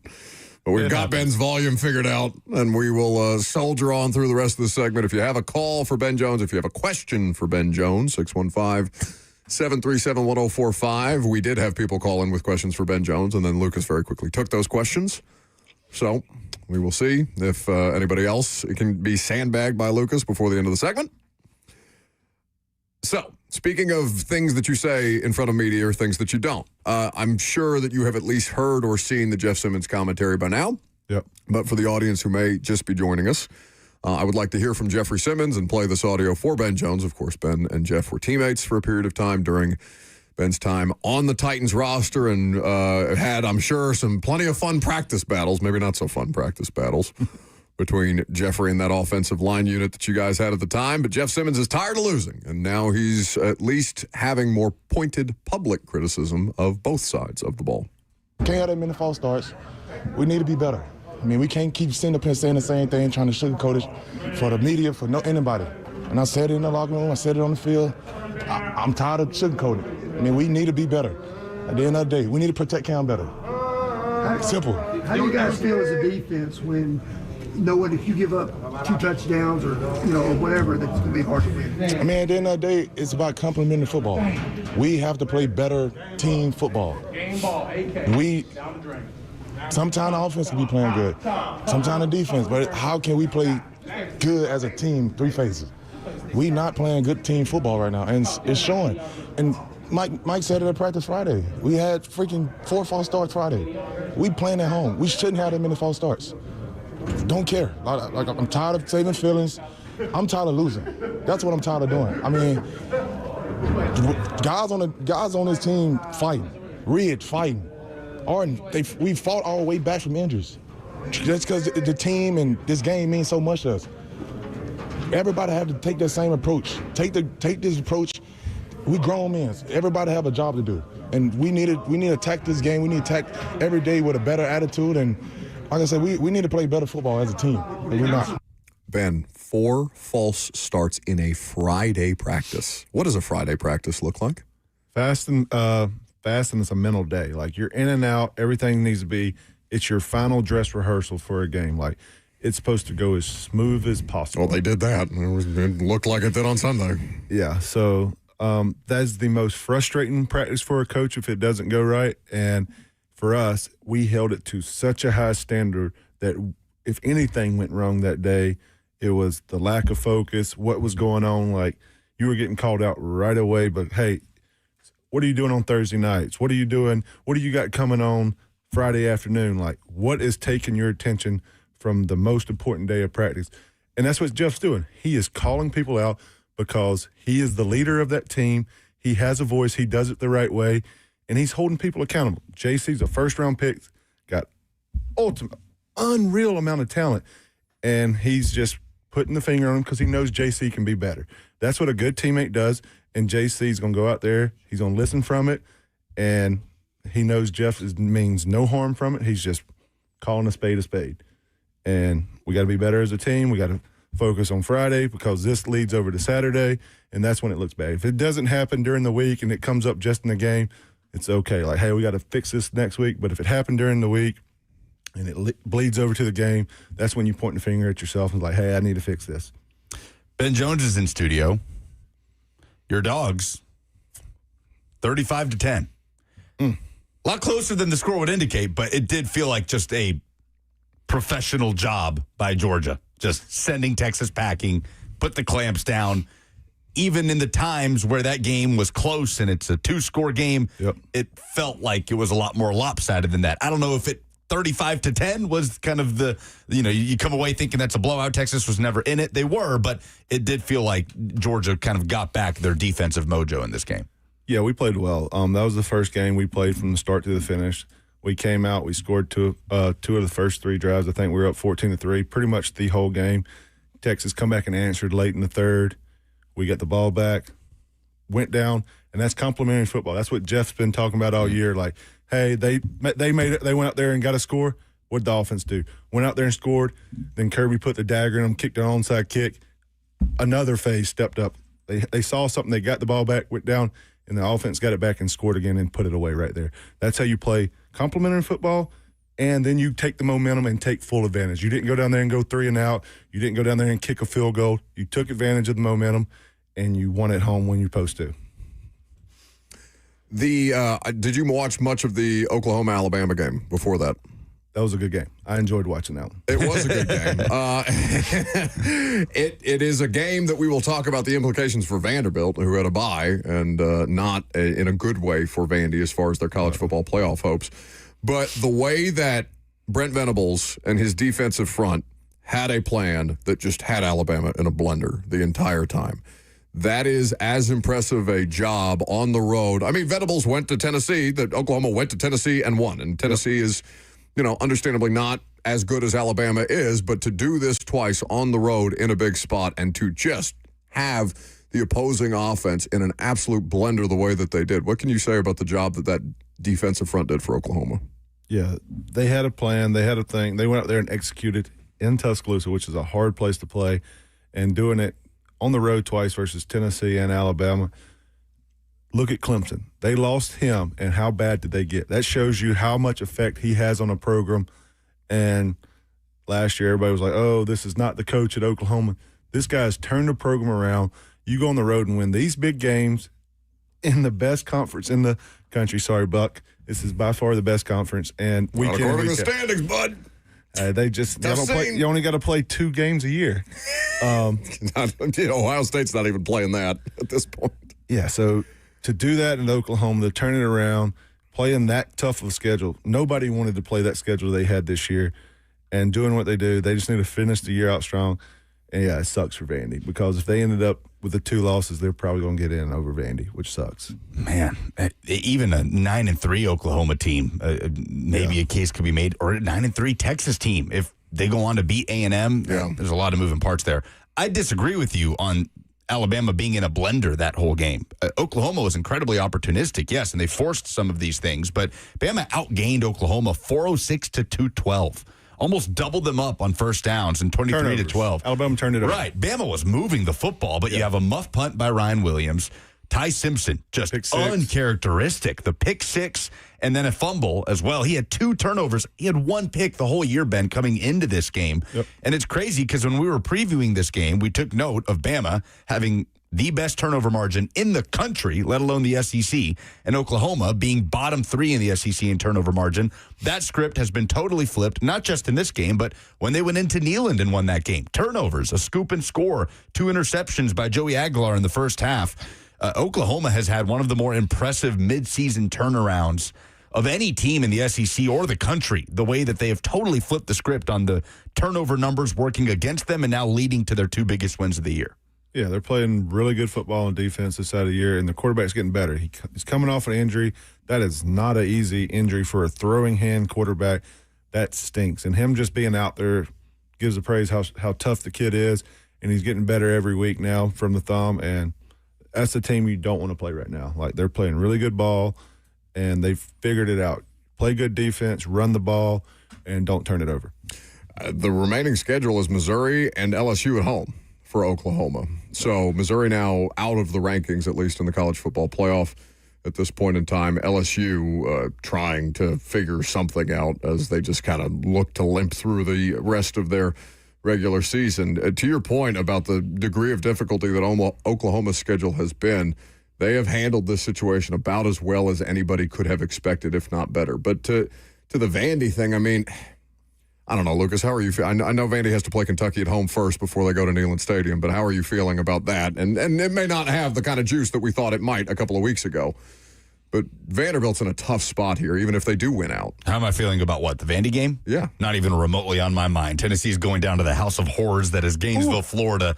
This is the BVS game of the year. That defense deserves so much better than they have gotten this year in Florida. Florida's defense is they have awesome. dudes. They're a talented football team. Yeah, so no, that game is all I care about right now. We could talk about Vandy next week, but not to be the I told you so guy, but I have been saying for a month now, we all act like 10-2 out of the SEC is a guaranteed you're in the field, and I've just been looking down the stretch at the amount of teams that if certain things happen, can be in that discussion, and Vandy would be on the outside looking in. I'll tell you what, Vandy fans need is for Tennessee to beat Florida this week. Yes. Because if Tennessee loses this weekend, Ben, Vols are out of the top 25, and Vanderbilt finds themselves with 0 wins against a team that is in the top 25 by the end of the season if they do beat Tennessee. Yeah, they definitely need that. They need some help. They need some other teams to lose, and that's what you're doing. You got to handle your part at Vandy, so you are in those talks, and you say, hey, we got snubbed if we don't get in. But the biggest thing is handling your part for the next 2 weeks if you're on Vandy. 615-737-1045 is the number if you would like to ask Ben Jones a question in his final minutes here with us on a Monday. Joe is in Bowling. It's not the same person that was calling from Bowling Green. That was Tim, who you shifted off into the ether. Yeah, well, that was deserved. It may have been mercy. Joe is in Bowling Green. He will redeem himself for his city and his state. Not Tim. Okay. Ben, I wanted to ask you something. I noticed when you and Ryan were playing together and Ryan would come in and do his finger roll in the end zone, you were mimicking or mirroring his finger roll. How did that come about? Did Ryan know you were doing it? Or I just enjoyed watching it. Of course, I enjoyed watching Ryan go in and do it. I enjoyed you doing it. How did that come about? Yeah, so we took pride in scoring touchdowns. So it's not easy to get in the end zone and score. So our whole thing, we were going to celebrate. If it was dancing in the end zone with Derek, doing a Michael Jackson one week with AJ, like I love to win. And if we were Michael Jackson. I did the full-on round off in the end zone after Derek, like full pads round off for my daughter in the like I wanted to win so bad. So we thought about like when the defense was out there during practice, we're like, hey, what are we doing? We're going to score this week. What's your dance? What's your dance? Because if you're thinking about it, you're preparing for it, it makes you want to score even more. So that week we had a QB sneak, and we were like, all right, nobody's going to move but Ben and Tanny here. We're going to catch them off guard, and it worked. Like, it was so weird. We just kind of dove forward. Nobody touched us, and I was like, oh, I'm usually on the bottom of a pile getting killed on goal line. Nobody hit me. I'm going to do me a Tanny roll too. So I hit the Tanny roll with him, and it was just one of those things you celebrate. We're good friends, and you see him do it, and I'm like, man, I want to do that and see if I can do the Tanny roll. You doing a round off in full pads is still one of the most athletically impressive things I think I've ever seen on a football field. Yeah, I was a little worried. I knew I could do it off with no pads on. I've never tried it with pads on. I was like, hey, it's either fight or flight here. I'm gonna stick this, or I'm gonna be a meme forever. The F&M Bank chat is pointing out the time he almost twisted his knee doing the celebration. Yes. You remember that? Was that the Buffalo COVID game, the Tuesday night game? It was in the corner end zone that we run out to the other side. I remember doing. We were like, oh, it was. Everybody held their breath on that one because the knee kind of hyperextended for a minute. Like, oh. It was so awkward, but he was good. But where the finger roll itself, like, was that something he was doing in Miami? I don't think he's ever done. I think it just kind of happened, and it just became his thing. Like, you never know when your mark's going to be, and that was his thing. And everybody jumped on it. Was like, this is perfect. I heard you and Suckup and Walker Zimmerman and Brett Kern had an exciting golf outing the other day. I can't remember if Brett said they were able to outlast you guys or not. You get them this time? No. Brett was on fire. I know. Kern is disgustingly good at golf. Yeah, and Walker, for playing a lot of soccer and coming out there, he played well too. Like, it was my fault, Suckup. I'm sorry. I let you down that day. I usually get the most strokes, and my strokes did not help that day. I was bad. Well, I think that that would be a funny foursome to go out there because Tanny plays with you guys sometimes too, right? Tanny was in Spain this week. He went over there and saw the military and did all the military stuff over there. Oh, with the Dolphins game? Yeah, he went over there this week. Nice. So Tanny will be back this week. So if we can find a good way, me and Tanny will be on the course together. I would love to talk to Ryan about just generally his career here at some point in time. Maybe we can work that out depending on the schedule. I know he's still keeping busy despite being, I mean, he's not officially retired, but he's at this point not actively engaging with NFL teams. All right, are we going to do this Adele thing or no? Yeah, we can. Just to set it up, this was a guy that called in earlier in the show, and Buck was super dismissive. Tim is in Bowling Green. Hello? Hello. Yes. Do you have a thought, Tim? Yes. Hello? Hello. Okay, very good. No. All right, so Lucas and I were upset that you ushered him off into the ether, so I made this.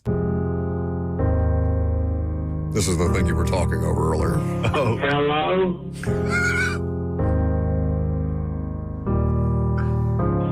Yes. That's it. That's all it is? Yeah, that's all he said. Hello. It's literally all he said. Yeah, he's kind of hamstrung there. He's got two words to work with. That was good.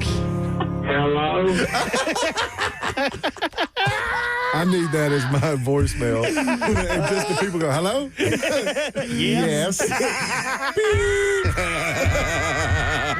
That's great. Ben Jones, always good to join us on a Monday in studio. Thank you, buddy. Good seeing y'all. I love you, Ben. Love you right back. This is the first time I heard his voice. All right, full round off, Ben Jones style. There's no way he's going to tear his ACL. Oh, my God. He did Oh, my God. I didn't get up. I just saw your whole ass crack through the glass. Glad my camera was off. I'm Buck Rising. It's 104.5 The Zone.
Welcome back to the show, fueled by Hattie B's Hot Chicken, the best hot chicken in the world. Hattie B's, I don't think it's still going on right now, but they did another collaboration with Joyland. Did you see this chicken biscuit they had going on? Yes. Woo, boy. It's not just that Hattie B's is the best hot chicken in the world. It's that they do a lot of cool stuff with other local restaurants or other restaurants here locally in town. So you can always keep up with what's going on there in the Hattie B's app. Download it today. Order your next meal via the Hattie B's app. And if it's your first time doing it, not only can you build reward points, but you get a dessert for free. Nothing better than that. So there's news on the Vols football front, but not the news of them just absolutely waxing New Mexico State in a 42-9 homecoming victory at Neyland Stadium over the weekend. The news of the day, or I guess of the last couple of days regarding the Vols, Lucas, is what? Boo Carter is no longer part of Tennessee football. He is set to transfer. So he was not with the team on Saturday. And then Mark Schleybaugh yesterday reported on ESPN that a team official confirmed to ESPN that Carter is out. And according to a source familiar with the situation, reading straight from the article, Carter did not show up at Neyland Stadium for Tennessee's win over New Mexico State. The source told ESPN that Carter had been informed by the coaching staff that he was not going to play against the Aggies because of disciplinary issues. But the coaches still expected him to attend the homecoming game and watch from the sideline, which he did not. Heupel's quote after the game was, "At the end of the day, there's a standard you've got to meet to be in that locker room, so he was not out on the field with us. That will be my last response to anything related to that for right now." And then, next thing you know, on Sunday, you see the news that Boo Carter is gone. So for those who don't know, Carter had a very tumultuous offseason. Yeah. Flirted with the portal after the season, wanted to play offense as well as defense. He had already been the punt returner, a dynamic punt returner last year for Tennessee, and they secured it. They got him back. He was starting to take some reps with the offense, and it looked like something that maybe was going to be a big boost for a Tennessee pass-catching core that was largely unproven going into this season. And then in the summer, I don't know where it all kind of fell apart, but Boo Carter had issues with teammates. He left. He was MIA. He wasn't showing up to meetings. He was in California for whatever reason for weeks and weeks. And it was a whole thing in the offseason, and he came back, and they didn't know if they were going to kick him off the team, and Heupel had him earn his way back and apologize to the team, and all of these different things. Obviously, he lost that opportunity to play on offense, and he just hasn't really had a good year. He's made plays here and there. He's a talented guy, but hadn't really made many plays in the punt return game. Has made some mistakes back there, and he has definitely had an inconsistent, at best, season at the star position that he plays in the defensive backfield. And then this is the latest. He's finally off the team. I think most Tennessee fans saw this and said good riddance. It was kind of a controversial, polarizing discussion in the summer, especially coming off the heels of the Nico thing, where like team culture has such a spotlight on it. Boo Carter took to Twitter yesterday to tweet this: "I would like to take this opportunity to thank the University of Tennessee coaches, administrators, and fans for a wonderful 2 years. Unfortunately, my season has been cut short due to injury. I have decided to enter the transfer portal, and I'm excited about the opportunities going forward, yada, yada, yada." Boo Carter's mother, always good, is out there tweeting things, posting things on Facebook. She posted this. That's always helpful, by today. the way. Always, literally just never has a negative influence on things. She posts on Facebook, "I hope your new home/teammates welcome you with open arms, and you continue to grow and be a great teammate we know you are," with pictures of like his medical documents saying that he has a hip flexor. Which is like, isn't that, I guess it's your mom. Yeah, that's like a HIPAA violation, No, right? it's still a HIPAA violation unless Boo Carter himself releases his own medical information. Releasing medical records. Heupel was asked today, hey, should Boo Carter have been placed on availability reports for the last few weeks? And Heupel said, not according to our trainers. So this is what it's going to come down to. Boo Carter is gone. We'll see where he ends up next. And it was probably always going to be the end result here. You can debate whether or not it was a good decision. In hindsight, obviously, it wasn't a good decision to bring Boo Carter back and have him earn his way back onto the football team. But there's also a scenario where Tennessee fans would have freaked out if Boo Carter wasn't a part of things. And that very much was the discussion when it looked like it was going down a path of him not being on the football team anymore. But ultimately, Tennessee arrives at Boo Carter being out of the picture. All right, so this is a different context, obviously, but when Adam Sparks was on with us Thursday, last week, some point last week, We talked about the idea of Heupel and giving people almost too many opportunities, whether it be staffers, in this case a player. Where do you fall? I know it's retrospect and it's easy to say after the fact when it doesn't work out. Yeah, he probably gave Boo Carter too many chances, but where were you on the idea of just even navigating the Boo Carter situation for Josh Heupel? Because it's kind of in the same vein, even if it's not the exact same thing. Yeah, and it's coming off of the Nico thing. I mean, like weeks after the Nico thing, where Heupel took a stand and said, no one's bigger than the program and all of these things. So it was a delicate situation for Heupel in the summer. I was of the mind, I don't love a lot of this, and most of this stuff leads to a not happy ending, but if Tennessee's leadership council that's meeting with Heupel and some of the biggest leaders and pillars of this team are okay with bringing Boo back and having him earn his way back to being a contributing member of the team, who am I to say, no, they're wrong. Like Miles Kitselman, Bryson Eason, these guys that are the leaders of that team, plus Josh Heupel, made that decision in tandem. So as an outsider, it's hard to say that was the wrong decision in the moment. Now, clearly, it didn't get that much better. And the play on the field didn't necessarily make it worth the headache, it seems like. So it finally has found a resolution, and we'll see. It's been exhausting for the last few months, the war of words, Boo Carter, his mom on Twitter, and the program. And it's kind of one of those things that you're just like, okay, all right. Finally, we don't have to talk about the Boo Carter thing at Tennessee anymore. Has there ever been a situation in history that Twitter has helped? Like taking to Twitter has helped a situation as opposed to hurt a situation. Yeah, not that I can think of. There's got to be an example. There's got to be I one. simply don't think Twitter has provided an ounce of good to the world, other than instantaneous information that now usually is wrong or fake or AI or Grok, whatever the hell Grok is. Grok, I guess, is AI. There's got to be one, dude. We're just not thinking hard enough. There's got to be one. What about well, I was going to say Laramie Tunsil's gas mask and them saying, oh, this was from years ago, but then that was released on Twitter on draft night. So it was helping to hurt. I was a lowly board op at that time running the ESPN radio draft coverage that night. I got to hear them have to go through that live. It was one of the funniest moments of my lifetime. That is ingrained in my memory forever. I think it was Chris Mortensen and, who's the old Colts GM? Bill Polian.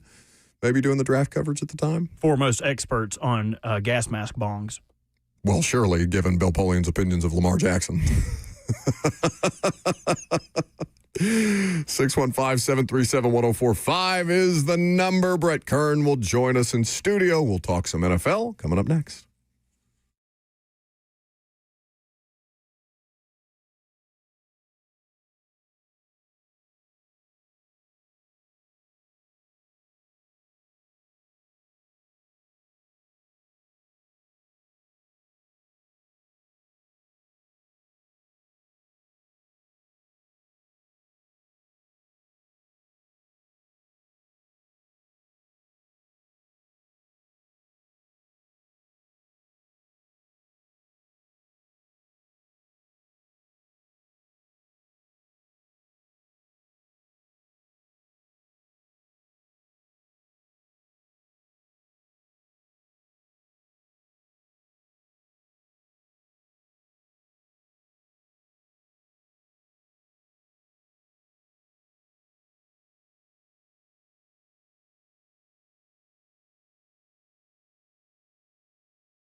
11:59. We are seconds away from noon. Good afternoon from the 104.5 The Zone studios. I'm Lucas Panzica. The Titans fell to the Texans on Sunday as Matthew Wright's 35-yard field goal walked it off. 16-13 the final. Cam Ward led a 95-yard touchdown drive to tie the game at 13 late, but Houston built a game-winning drive in the final 95 seconds. Ward finished 24 of 37, 194 yards, and a touchdown, plus a career-high 33 rush yards, plus a fumble. Mike McCoy meets with the media today, coming up at 1:30. McCoy did announce after the game Sunday that wide receiver Calvin Ridley suffered a broken fibula, and he is out for the season. Ridley had just missed 3 games with a hamstring. He suffered the injury on the first play of the Titans' opening offensive series. College football, Tennessee handled New Mexico State on homecoming night at Neyland Stadium 42-9. But the big news over the weekend, Tennessee defensive back Boo Carter is no longer with the program. Monday Night Football tonight, the Raiders visit the Dallas Cowboys. Kickoff at 7:15, and you can catch the Westwood One Call right here on The Zone. For all your foundation repairs and waterproofing needs, visit USSTN.com. Breaking news at once on your home for the Titans and Vols. This is 104.5 The Zone.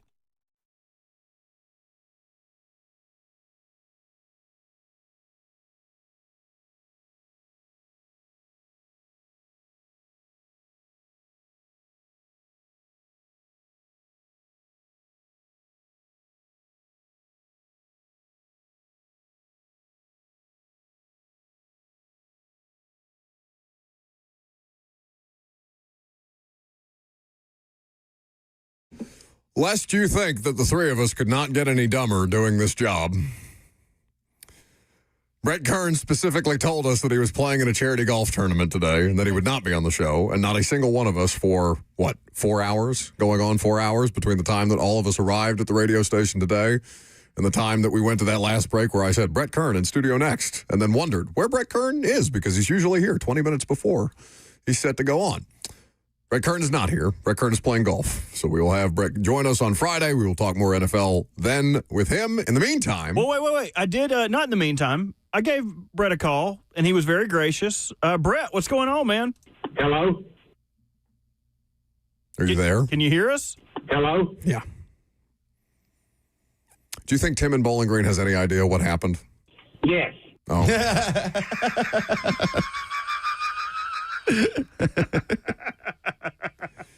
Tim, I'm sorry. Hello? Yeah, I know, buddy. Oh, God. I imagine it is. Did you guys ever call into sports talk radio when you were civilians? Never. No. Never. Me neither.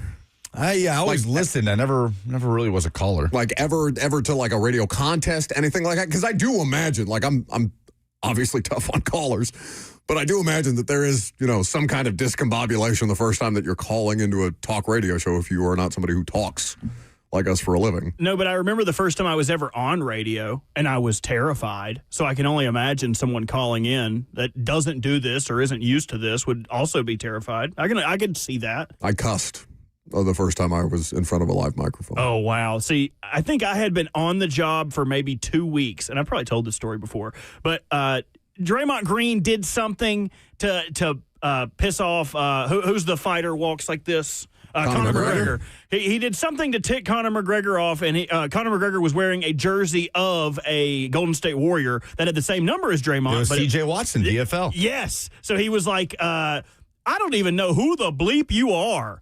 And I had listened to this clip. I had bleeped it. I had listened to it 15 times probably. But the way he said bleep did not sound like a bad word. So I played the entire rant, and it was like, beep, beep, beep, beep. I don't even know who without the bleep. And I wasn't even in the same room as my host. I was in a closet next to him. I couldn't even see him. What? Because the studios were being built. So all he hears on the other side is, no, no, no, no. And me crying, sobbing. I've been on the job, my first job in radio, 2 weeks in, and I just played the F word over. Like literally the worst thing you can do. Right. So I was 100% sure I was getting fired.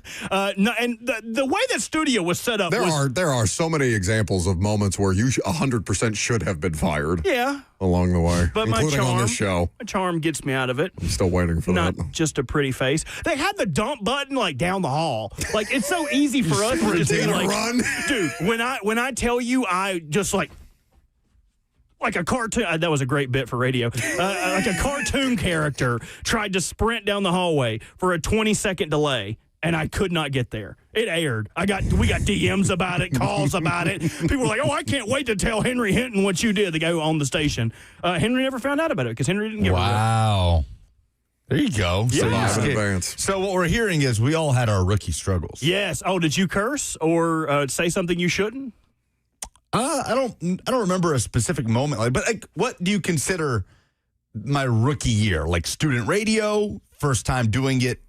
Doing it for a gainful business. I don't think student radio cares or matters because no one listened to it. Did you guys ever get calls when you did student radio? Like it broadcast to no one. We did for my friends.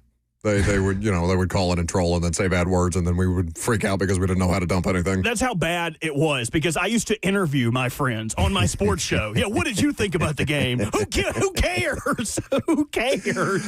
No, so your rookie year would have been that year you did in Dixon, right? Yeah, I suppose so. I mean, I worked with Fox Sports Knoxville when I was in college during the Shianos. That's a gainful business. Were you gainfully employed? I wasn't really getting I don't paid. know. I feel like John Reed's running a Ponzi scheme down there. I don't know. I feel like it's the house that John Reed built. No, he's got keys to a porta potty, so everybody looks at him like God. It's less about we needed that porta potty. It's not like I didn't have a moment like Robert, but just bad.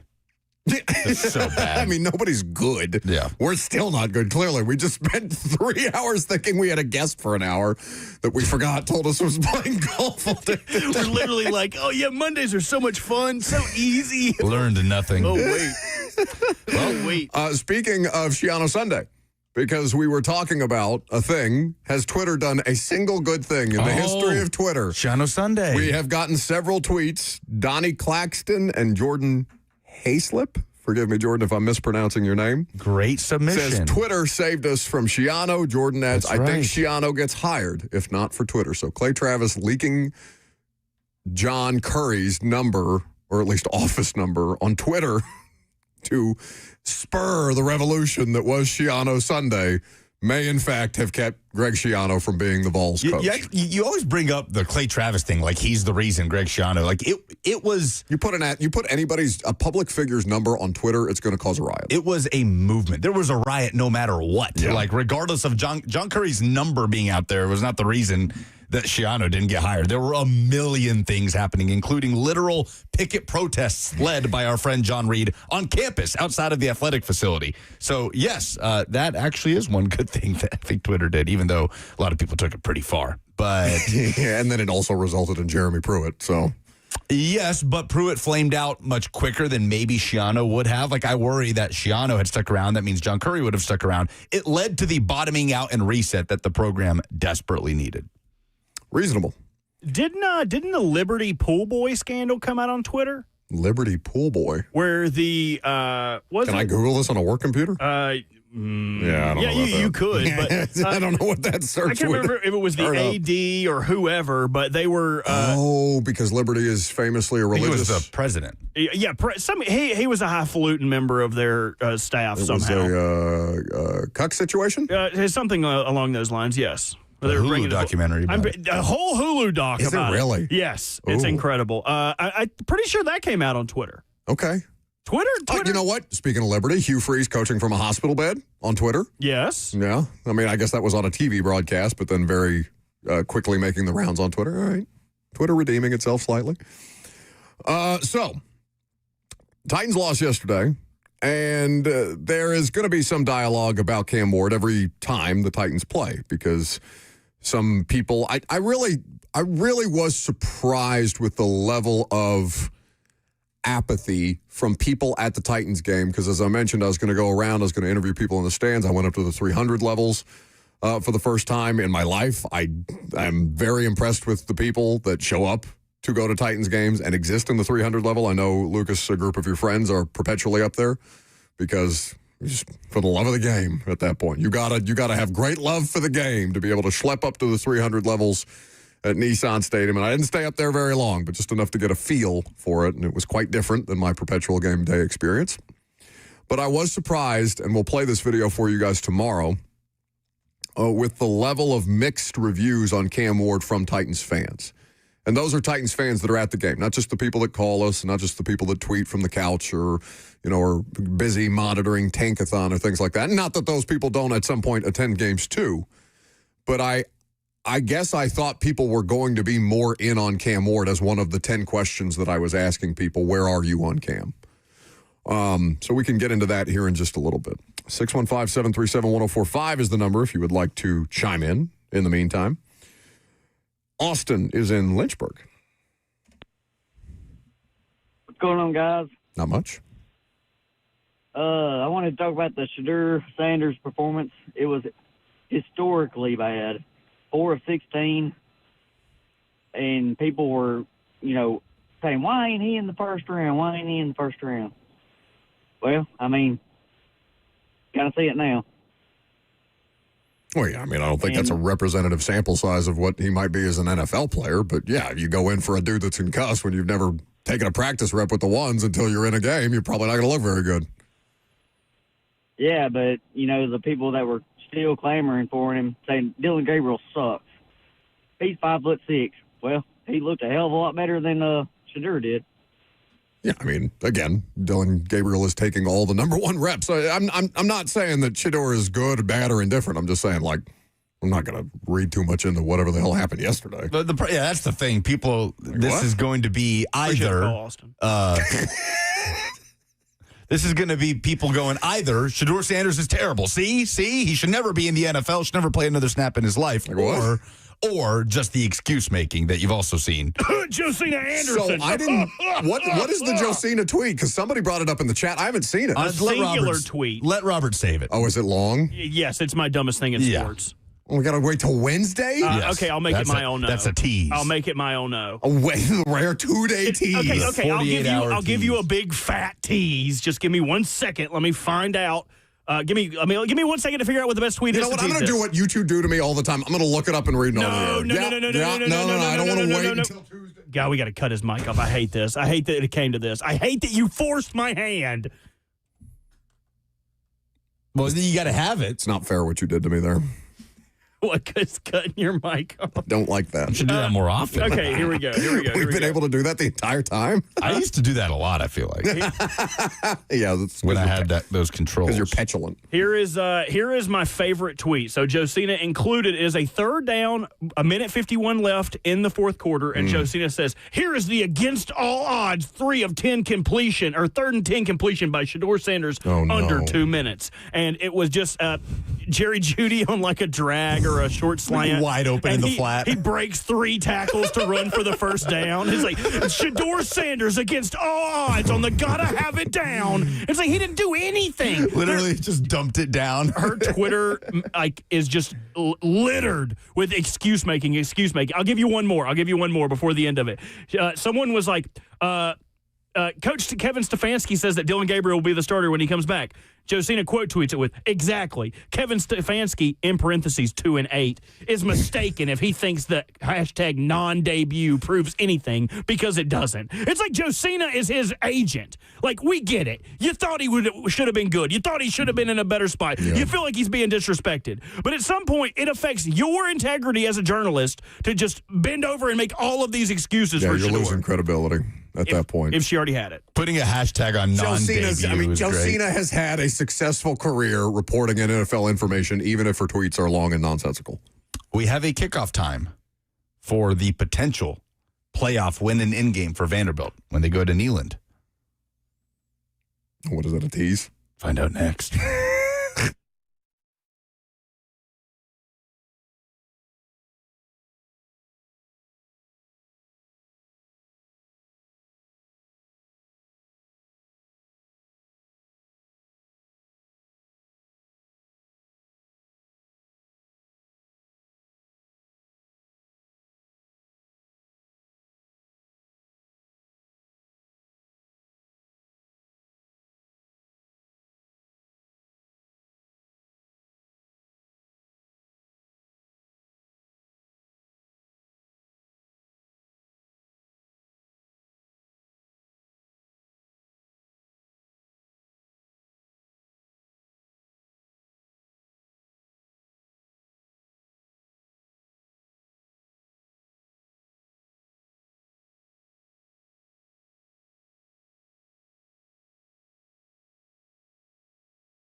Welcome back to the show.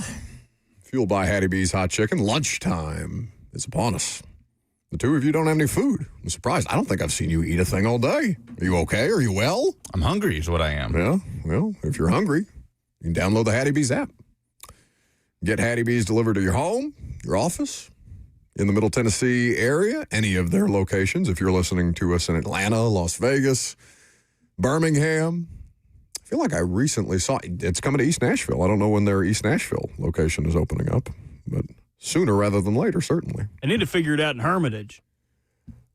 It's too far outside the perimeter. No, bring it out there. Bring it out to Hermie. No, I feel like people in Hermitage eat at gas stations. We got a Whataburger. We're getting an In-N-Out, and I don't care about none of that. All of that pales in comparison. Pales in comparison. Hermie. Is that a thing people say? The dirty That's what Hermie. I don't care if nobody else says it. I say Hermie. Sounds like a venereal disease, the dirty Sounds like, Hermie. who's a dude from Hercules with the blue dude with the winged sandals that be flying around? That's Hermes. What? I don't remember that character in Hercules at all. You the little messenger? Yeah, I mean it's part of Greek mythology. You know, Hermes. Hermes? No. Hermie. I have not seen the Hercules movie in 20 years. If there was a Muppets adaptation of that, whenever Miss Piggy called Kermit that, she would say, Hermes. He's the Greek god of commerce, travelers, thieves, and athletes. What? You ain't never heard of Hermes? Who assigns the Greek god of such and such? Because that is just a random, like whatever was left over from Zeus and all the other Greek gods and stuff like that. Just give it to Hermes. Like, that doesn't make any damn sense. The Greeks did it. Well, hang on, I got you. You want to talk about Greek mythology? I took two. I don't. We could do it. No. You ever heard of Athena? What do you know about Athena? What's the dude that makes the blacksmith? He got a cool name. Hades? No, that's the underworld, goober. Ares. Huh? Ares is the god of war, right? Yeah. Yeah, but that's not what I'm asking for. You ain't never read Percy Jackson? You ain't never played God of War? I have no idea what either of you are talking about. Percy Jackson. Hold on, don't move on, because I really want to good. say this cat's name. Don't move on. Well, Just stay here while I Google it. It's not like Lucas has any grand analysis about the Vanderbilt, Tennessee scheduling, so let's go. Yeah. Hephaestus! Hephaestus! What? They do all sound like a disease. That sounds like a fat god. He's for sure fat. Big. Like he's got his nipples pierced. Hephaestus. Tennessee Ann says, Hephaestus, you idiots. Well, I'm sorry, Ann. I'm sorry. I'd have passed that nursing test that you did bad on. How about that? I don't think that's true. I think that's inaccurate. What? Why are you lashing out at the chat? I didn't do anything. Tennessee and Vanderbilt will kick off at 2:30 p.m. Central Time at Neyland Stadium, Saturday, November 29th. This weekend, they've got the night game in Gainesville. Chris Fowler, Herbie, Holly Rowe, but How are you it will feeling? be the 2:30 game. You scared? Like I said, this is the BVS game of the season. Yeah. Is this Florida game. A Florida team that is weird, that is confusing, that has good football players, and 1 week goes toe-to-toe with Georgia. The next week gets smacked around by Kentucky. And then the week after that goes toe-to-toe on the road against Ole Miss. So, yes, I'm very confused and scared. But Tennessee will play. Which I feel like is the vast majority of your Tennessee fandom. So maybe this is a more normal experience for you. And this that hasn't been the case for me. This hasn't been a very BVS-heavy year. Again, this year has kind of been almost this like weird house money. Let's just kind of see what happens with Aguilar here. But Gainesville Gainesville always, the BVS thrives in Gainesville, unfortunately. So 2:30, Tennessee and Vandy in 2 weeks. The state of local athletics means that we're getting calls on Greek gods. So Kevin in Hendersonville is next.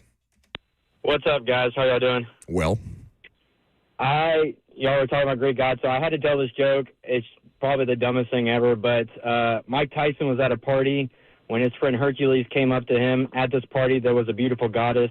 When Hercules asked Tyson if he saw her, he said, yeah, Athena. That's really good. Thank you, guys. That's so Y'all are good. awesome. Thanks for letting me call in. That's amazing. All right, love you, buddy. Kevin deserves applause. Hello? That was really good. I didn't know where that was going. I asked if it was clean. Athena. That's so good. Yeah, Athena. Yeah, Athena.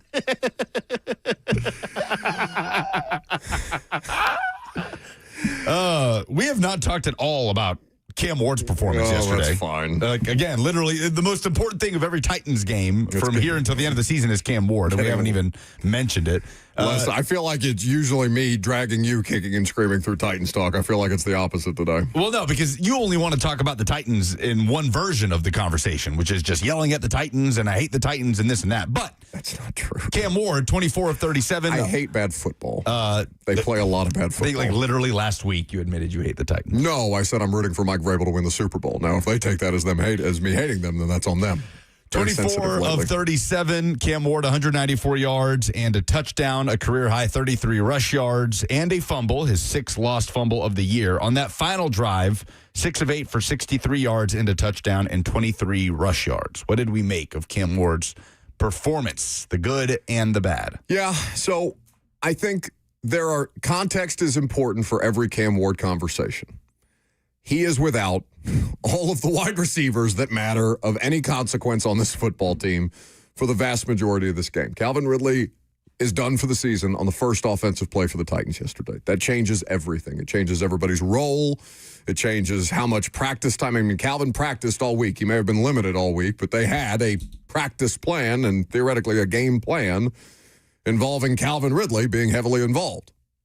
That obviously went up in smoke as soon as Calvin Ridley gets hurt, and God bless him for battling back from the hamstring injury and then coming away with a broken bone in his leg. That's just awful. Do we think Calvin Ridley, side note, do we think Calvin Ridley plays football again? Certainly not here. One can't imagine. Yeah, here. I'd be surprised if he plays again for the Titans. Football again, period. I mean, sure. I mean, he's 32. He's going to be 33. Yeah, I don't know. These are unanswerable questions. No, that's fair. I mean, it's just, 30-plus wide receivers are beating the odds anyway, and Calvin, well, he's not been good beyond 30. He's still got some skill left, some ability left anyway. So, Cam wasn't perfect. Offensive line penalties also sandbagged him. It was his quickest time to throw of the season. So he's getting rid of the ball. He's cognizant of the fact that he's got the Houston pass rush that he's facing. He's faced this Houston pass rush before, and he was able to put them in a situation where they did tie the game, and the defense ultimately wasn't able to hold on at the end because the defense had done entirely too much heavy lifting against the Texans all game, and it's tough for me to fault them. I understand that, Nico Collins gets open. He should not be that wide-ass open, whatever. Nico Collins got wide-ass open, they lose. But on the whole, I didn't... I don't come away from this performance feeling better or worse about Cam Ward. Did we learn anything appreciably about Cam Ward other than he got rid of the ball faster in this game? Well, I think he came up with the exact type of moment late in this game that you want to see from a rookie quarterback. I'm with you. I don't know that you come away feeling better, feeling worse. It feels like more of the same. Still that sort of sporadic nature of his rookie season. Mm-hmm. But I think what he did do is have you come away from this game feeling, or he avoided or prevented coming away from this game feeling a step down worse about Cam Ward, because he starts off efficiently. He completes 9 of his first 12 passes. He's spreading the ball around to 6 different receivers, despite Ridley getting knocked out, DK getting knocked out, no run game whatsoever. No. And then there's just this lull where the Titans just couldn't do anything on offense for 2.5 quarters. A lot of 3-and-outs. And then, like you said, it's a 7-point Texans lead that just feels insurmountable with how poor the offense has been. And then he leads a 95-yard scoring drive against the number 1 defense in the NFL with you and me at receiver and, an offensive line situation that he had penalties on that drive too. So bad. To back it up into a 3rd and 16 before he hit that dime to Chig to set up the Van Jefferson touchdown. And got drilled. Yeah, with pressure in his face. I would argue that was Tannehill's best quality, that he would hang in the pocket, that he would deliver a pass like that as he was getting drilled, because God knows he took a lot of hits that way. That's as impressive a throw while getting drilled as I've seen from a Titans quarterback in quite some time. But this was they also did get some help on that drive from penalties from the Texans. Did. 2 penalties on the Texans. So both things can be so. I'm just a little devil's advocate there.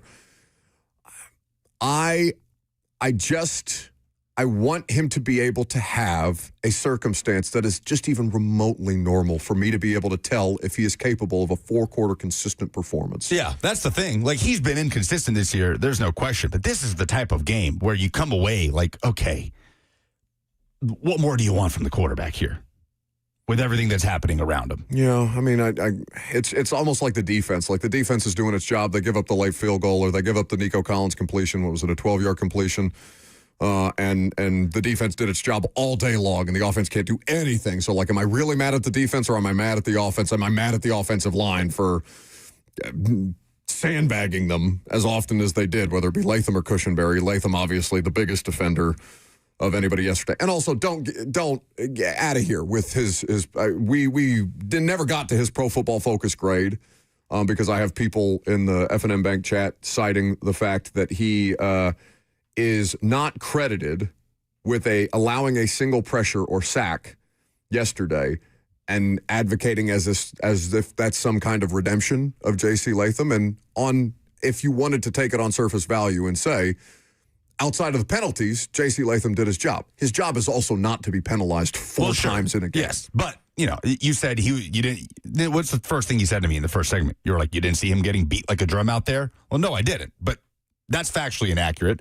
The penalties, though, are a part of the evaluation. And I don't know if places like PFF and Next Gen Stats, do they take penalties into account with the overall grade? He is credited with I don't know about the grade. I don't know if it factors into the grade. They do. They do? With okay. PFF, yes. Okay, so he's only credited with 3 penalties. We know that he had 4, according to PFF. So that's also not completely the picture. But also getting beat like a drum is the fact that he's false starting at home as often as he is, and he's getting jumpy because of the pass rush. That, to me, is getting beat. In the same way that a holding is akin to a sack. Yeah, but I think that's your explanation after you see that he didn't give up any pressures. But, yes, like it is all part of the evaluation of his performance.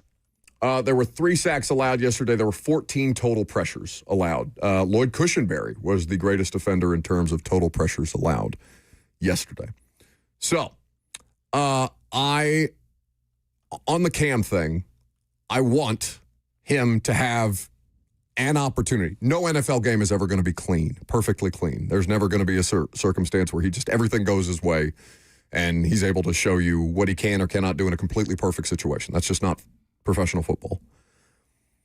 I don't want the one throw to negate some of the stuff that he still is working on, even though the one throw is the kind of talent that makes him worthy of the number 1 overall draft pick. That the poise and the toughness and the attitude and the arm talent, all of that makes him worthy of being drafted number 1 overall. But I don't come away yesterday feeling that he is any more skilled than the last time we saw him, if that's fair. And I understand that he's out there throwing to skill guys that he has not practiced with all week. So it's really hard to do the evaluation that way. That's what the coach's job is. And they obviously are far more equipped to do that than we are. Cosell will provide analysis on Thursday, and we will have that available to you in a much more nuanced and informative way on the latest episode of The Install. To your point, I don't know if I'm how did you categorize it? You were very excited, or however you were, to hear Cosell's analysis of the Texans and the Titans. I'm curious to hear his analysis on. I get it, but on Cam Ward in this game, just with all of the factors we've been talking about. Another thing he did in this game was start to open it up with the run game a little bit, with the quarterback run game. Mike McCoy, I know, talked about that in the post-game presser. He was responsible. That scramble late in the game was their most explosive play of the game, or until the Chick. Yeah, the Chick play was. But yes, it was a 20-yard scramble. So a season high for him, a career high in rush yards. And Cam Ward out here making a guy miss on a scramble, and it was kind of like, okay, all right. So that is in the back pocket somewhere for Cam Ward. But the reality is, we know Calvin Ridley's out for the year. We'll see about DK with the chest contusion now. Alec Iomanner did not finish the game, correct? He went in and out of the blue tent a couple of times. I don't remember at what point he came back and then didn't return. We'll see what his situation is. Yeah, we'll see what his situation is. But the reality is, it's going to look more like this than it is going to look like an improved situation around him. So these are kind of just the performances that we're going to get for Cam Ward. Yeah, it's really tough. Barring a team on my back lifting, which is just, he's not in a place to do that in his career. So you have to kind of zoom in to games like this. Okay, there were misses in this game. There were times where the offense was anemic. And then there's a 95-yard touchdown drive at the end to tie the game against the number one defense in the NFL. How do we weigh those things? That's kind of the game we're playing for the rest of the year. Yeah, it's really hard. And we do that all year without trying to – it's not like we're trying to reach some conclusion, right? We're not trying to reach a conclusion at the end of the year whether or not Cam Ward is a bust or he's not. Like, that's an impossible thing to do this year. And don't feel like you have to as a fan. Like, that's the other thing. Like, I don't love the word bust anyway. I think there are plenty of, like, people call Ryan Tannehill a bust. Ryan Tannehill had damn near a 13-year NFL career as a first-round pick. Had playoff wins in ways that most first-round picks at quarterback don't. Like, I think that word, almost like elite, it's tossed around too casually when it's not really. Like, Isaiah Wilson is a bust, okay? That is a bust of a draft pick. Caleb Farley is a different circumstance, but Caleb Farley is a bust of a draft pick. If Treylon Burks goes on to have 8 years as a backup player, yes, he obviously never achieves the heights that he was supposed to as a first-round pick and the guy that was supposed to replace A.J. Brown. But if he goes on to play damn near a decade in the NFL, I'm even going to have a hard time with Treylon calling him a bust, even if he wasn't successful here. You know what this is reminding me of? We were actually just talking about this before the show. Bryce Young in his rookie year. It has taken Bryce Young until, like, now for Panther fans to feel good and about even Bryce then, Young. You're kind of like, our game is, our offensive game plan is let's try and run for 200 yards and let the quarterback throw for 125. He had a really nice performance against the Falcons in that win yesterday. Overtime win, 30-27. He throws for 3 touchdowns, 448 yards, which I believe set a record, an in-game, a single game Panthers record, beating a Cam Newton record, if I'm not mistaken. I know he beat a Cam Newton record yesterday. He had not thrown for over 300 yards since a Green Bay loss his rookie year in December. Yeah, so 31-45, 448 is the franchise record and 3 touchdowns. And yeah, and what Robert just said. So that was the timeline for Bryce Young. Like, it took until the back end of Bryce Young's second year to start to be like, okay, all right, starting to see it, and now we're in year 3. I don't know what that doesn't mean anything for Cam Ward. But the point is, we try to rush these timelines. It's good context. But it's interesting context because people throw out the Peyton thing so much. Well, what about Peyton Manning's rookie year? Right? It's 0-11, whatever he was. Let's not compare it to a Hall of, like, yeah, that's a great example of a guy's never determined by his rookie year. But let's stop throwing out Hall of Famers, some of the best quarterbacks to ever do it with these guys. How about someone like Bryce Young that may not be an elite top 10, top 5 quarterback ever? But Kyler Murray. Sure. Like a Kyler Murray, a Bryce Young, where that is a little bit more, to me, of a conducive to have a conversation about a guy's timeline. And so, also, when did Aikman play? Like, it's a totally different sport than even when Peyton Manning was coming into football. Like, it's not even comparable to what the NFL is right now. So we want, and as soon as I look at the call screener, Cam sucks is what it says. Which, of course, leads us to Darrington, who wants to tell us why Cam sucks. He sucks because he sucks. First of all, how y'all go from there is no guaranteed number 1 quarterback in the draft to, yeah, he could possibly make it. I don't want to hear that. You can talk about some Kyler Murray. Kyler Murray won Rookie of the Year. He better be hoping he can make, I still made it through the year. Man, that man is terrible. I don't want to hear none of that. And hey, listen, I just know, where is Will Levis? Will Levis wouldn't have us stressed out like this. We know what he's going to do. At least it'll be entertaining. His games are just boring. Like you couldn't pay me to watch the game, and I applaud you because you get out here, you do your job every week, Buck. And I remember all these radio commercials you had where you talking about you did not want to see the Titans in a rebuild. But damn it, it's going to be some rebuilding for the next 10 years. And if you keep throwing the ham, turkey, and bologna, you ain't going to do nothing but get you a cold cut sandwich. And if you from Nashville, you know about Herman. Stay away from Mount Juliet. Cam Ward Sons. Let's go, Shador! Y'all have a good one. Thanks for the call. Hello? No. Come on, man. But, like, Lucas, I got way more of that yesterday than I did, like, I'm all in on Cam, bad circumstance, just talking to fans yesterday. Sure. And like, I get it. Fans want to go one way or the other. No fan wants to sit here and say, well, we'll see. No, I'm not saying they're right. Fun. I'm just saying, like, that's how they feel. Like, Sure. I think our job is to not veer totally to extremes unless extremes are deserved. And there are extremes here. They are extremely bad as an organization in the last couple of years, which then informs how much success Cam Ward is or is not able to have. So that's the context, that's the prism that you run the entire Cam Ward experience through. He is not good. He is not a bust. He's a rookie quarterback fighting his way through. Has he underwhelmed? I am comfortable saying that I am underwhelmed by the overall Cam Ward experience. Yeah. But I don't even know how fair that is. And that's why I went back and did the Marcus thing, because I thought Marcus did more with less. Marcus was also an appreciably better quarterback prospect than Cam Ward was ever thought to be as the number 2 overall pick in the 15 draft versus the number 1 overall pick in the 2025 draft. So, wait. Who is the caller from Bowling Green? Why so many calls from Bowling Green today? It was Tim, and then it was... I can't remember. Now it's Keith. Big win for BG over the weekend against MTSU. Big rivalry win for the Tops. Oh, okay. I thought you were saying like Bowling Green, like Eddie George. Like, that's not right. No, Bowling Green, Kentucky. What's up, Keith? Hey, you're right. It's a big win for the Toppers. The MTSU, the cupboard's a little bare down there these days. What I wanted to talk about was the Titans and the fact that the front office and the coaching staff is more to blame than Cam Ward.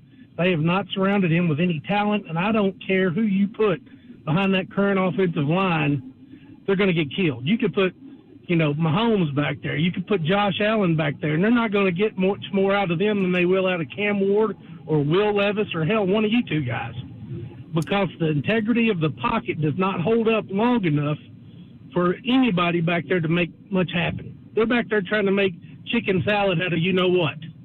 And unfortunately, that comes from the fact that we've surrounded them with subpar talent that we've overpaid for, and then our coaching staff can't develop anybody. So we've got to get somebody in here for the next coach that can develop talent, that can motivate people and create the kind of locker room that'll make all them guys want to run through brick walls for each other. And right now, they're not doing it.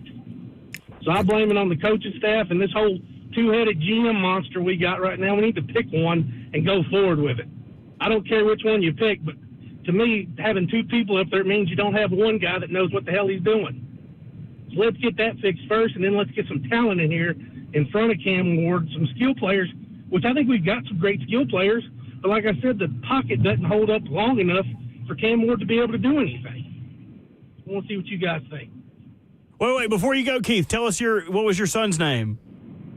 My son's name is Fisher. He's 19 years old, and I named him after the mustache-wearing brilliant coach we had, Jeff Fisher. That's awesome. And that's how much he likes this team. Yes. Thank you for the call. Love you, Keith.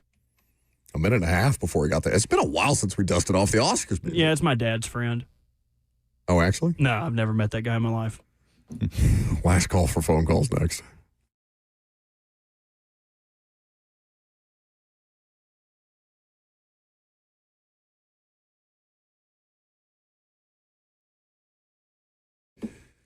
The holidays are nearly upon us. It's not too late to check your financial goals off your list. Call Trajan Wealth today, and they can help you through that process. Whether you have current financial advisors that you're not necessarily in love with, or you simply want a second opinion, Trajan Wealth will offer you that for free. They will help you with retirement planning. They will help you with wealth management. They will help you with tactical investments, because it's one thing, for example, to save for retirement. It's another to feel ready for it. Trajan Wealth will help you build a real plan with less guesswork and more peace of mind. They'll explain everything. They'll give you additional options, and they'll never once try to upsell you on something that you don't need. You will be thrilled with the experience of what it is to be a potential Trajan Wealth customer, and then you can pursue those options if you so choose. If you want a clear path forward, call Trajan Wealth today. 615-270-5000. That's 615-270-5000, or visit them online at TrajanWealth.com. Advisory services offered through Trajan Wealth, LLC, an SEC-registered investment advisor. This is a paid advertisement.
Peyton Manning's part of that, by the way.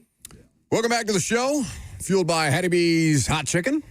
615-737-1045 is the number. Last call for phone calls if you got them. So this Monday Night Football game could either be the most entertaining game of the year or it could be absolute horse crap between the Raiders and the Cowboys. I don't know if it will be delightful and just entertainingly bad. I don't know if it will be as constipated as it was to watch Texans and Titans yesterday. Did the Cowboys, they play last week? I couldn't possibly tell you. They were off, so we have not seen the Quinnen Williams debut. Okay, so Quinnen Williams with the Cowboys, the Hitman, popping in studio. Say what up to the Hitman. F&M Bank Chat. Blaine and Zach, cover 2, coming your way here in just about 13 minutes from now, and you can hang out with them from 1 to 3 before 3HL. Takes you through the rest of your afternoon. I am fascinated by just bad football. Like, bad football at this time of year, like that has the potential to be super entertaining. I'm hopeful because we're now into the part of the season where a Thursday night football game starts to look a little bit like a Thursday night football game. Like, there wasn't really anything compelling about the Patriots and the Jets other than is Justin Fields' receivers going to do any justice by him whatsoever by catching some of these passes that he was throwing. He's since been benched, by the way. We didn't talk about that today. Also, something we didn't mention is that Michael Penix is potentially, he's not been officially ruled out for the year, but he has a potential season-ending knee injury. How benevolent of Aaron Glenn to tell us that his starting quarterback will be Tyrod Taylor on Sunday. Weenie. It's always been a very difficult thing for him to do this year. He's been very offended at the questions about it. He's just, I don't know, maybe like Ben is talking about JC, young player trying to figure out how to maneuver through the media. Like, maybe it's just Aaron Glenn, first year, being under this kind of pressure. And New York is a highly pressurized environment.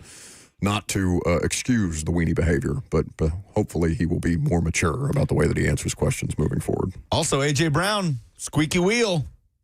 11 targets, 7 catches yesterday for 49 yards. Oh, but you saw what they asked of him, right? You saw the reporting yesterday? What they asked of him? Yeah. Oh, that they stopped airing it out publicly on social media? Jeffrey Lurie, the owner of the Eagles, who I don't think comes out publicly very often on anything, asked him to specifically stop airing his grievances on things like Twitch streams. Yeah.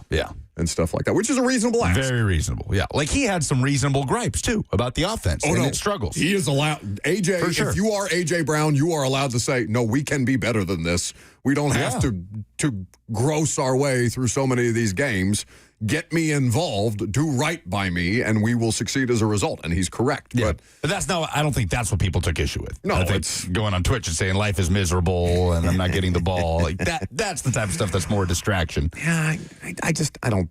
If you know AJ and his teammates know him and his coaching staff know him, like, I don't think they're as bothered as external people are bothered. But then Nick Sirianni has to answer question after question, and it gets to a point where Sirianni has to be like, guys, I'm done answering questions about this, and then teammates, and anyway, all right, all's well. They win. A few more calls before we wrap it up for the day. Steve is in Nashville. Hello. Hello. How you doing? So, did you cut me off? No. Not yet? Okay, cool. I don't think we've had a big enough sample size yet, but there's been 3 or 4 guys in his ear. But surely somebody said, hey, you got to count to 3 in your head and throw the football. And then the other thing is, as an offensive play calling staff, I think it's a travesty they're keeping this guy in the pocket. Roll him out. If we can't protect him, roll him out. No, but they did. They did on that touchdown. I thought that speed out. I thought that speed out play was nice at the end of the game. Like, I didn't have a problem with play design yesterday. Do you think that, did you not see the 3 or 4 open ones with Kinsey sitting on the left-hand side, like waving down the sideline going, hey, no one's over here. They forgot about me. I mean, listen, that's we have no idea. Again, play calling is the thing that people are least qualified to criticize, but I do appreciate the call, Steve. Stoney. Not that Stoney, but a different Stoney. There are multiple Stoneys in the world. Not our Stoney here, I guess. Very good. We'll see what this one has to say. Hey, my name is Tony. Excellent. Hi, Tony. Hey, question. The last 40 seconds of the game, Houston had 1 timeout when they went down and scored the field goal, and the Titans kept calling timeout and allowed Houston more time on the clock to continue their drive, and I don't understand why. Well, they were running the football to make the Titans have to use their timeouts to try and conserve as much clock as humanly possible. Why not just allow them to run the clock out? Well, because then you don't give yourself an opportunity to come back and win the game if you are able to, if Matthew Wright misses a field goal or if they attempt a pass and it's incomplete. It ended up not mattering. They got enough first downs to be able to run the clock all the way down. But in principle, you want to get the ball back there. They had one gain on that drive that ended up going for what, like 10 or 12? I can't remember the exact gain. But it's a tie game. You don't have a lead. You'd love the chance to get it back and try to kick a field goal. Just trying to get the ball back at that point in time with as much time as humanly possible. All right, polls?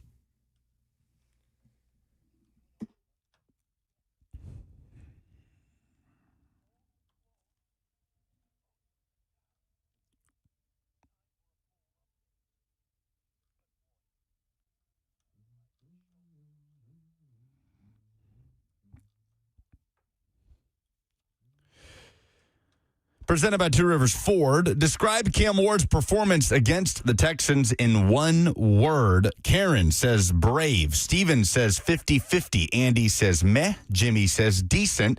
Kaz says stinker. Tom says mercurial.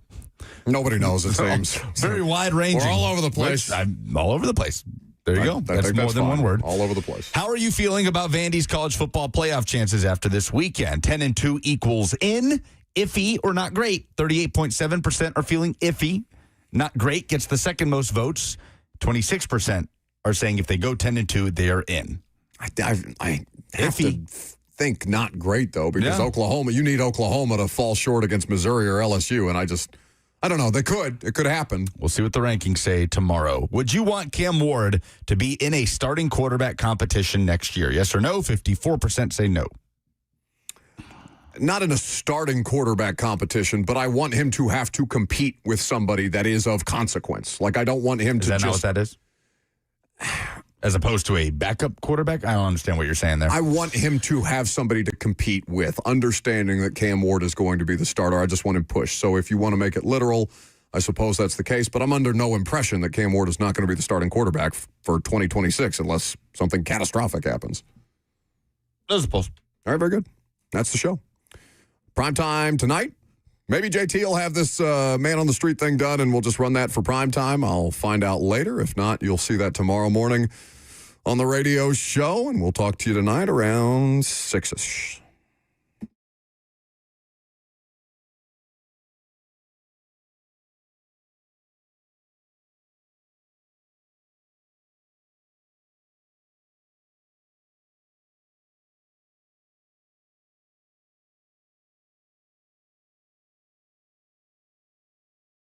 I love living in Middle Tennessee. We've got great restaurants, entertainment, sports, and one of the nation's top Ford dealers right here in our backyard. Two Rivers Ford. Remember that name. Two Rivers has been a staple in our community since 1983. They're locally owned. They have a non-commissioned sales team, and they sell below MSRP. They've been doing business with integrity for decades. Two Rivers Ford, the South's most trusted Ford dealer.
Good afternoon from the 104.5 The Zone Studios. I'm Ross Johnston. The Tennessee Titans suffered another excruciating loss yesterday to the Houston Texans, 16-13 on a last-second field goal. Quarterback Cam Ward went 24 of 37 for 194 yards and a touchdown pass to Van Jefferson, while also leading the team with 33 rushing yards. The Titans tallied 4 sacks on the day and 9 pass breakups, with 3 coming from linebacker Cody Barton.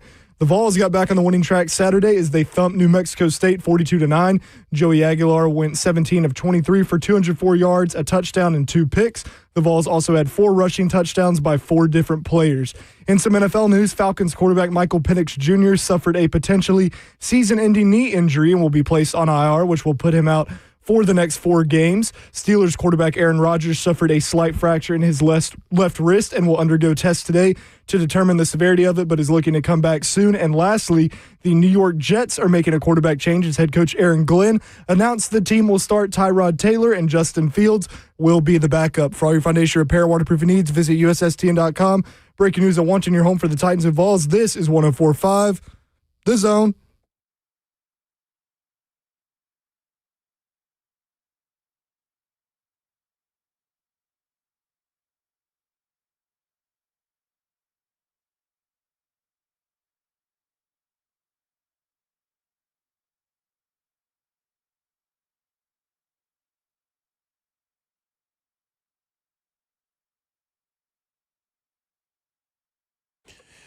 Cover 2 with Blaine Bishop and Zach Lyons here on 104.5 The Zone, powered by all 4 Seasons Garage Doors, 615-737-1045. The Titans lose a close one to the Houston Texans.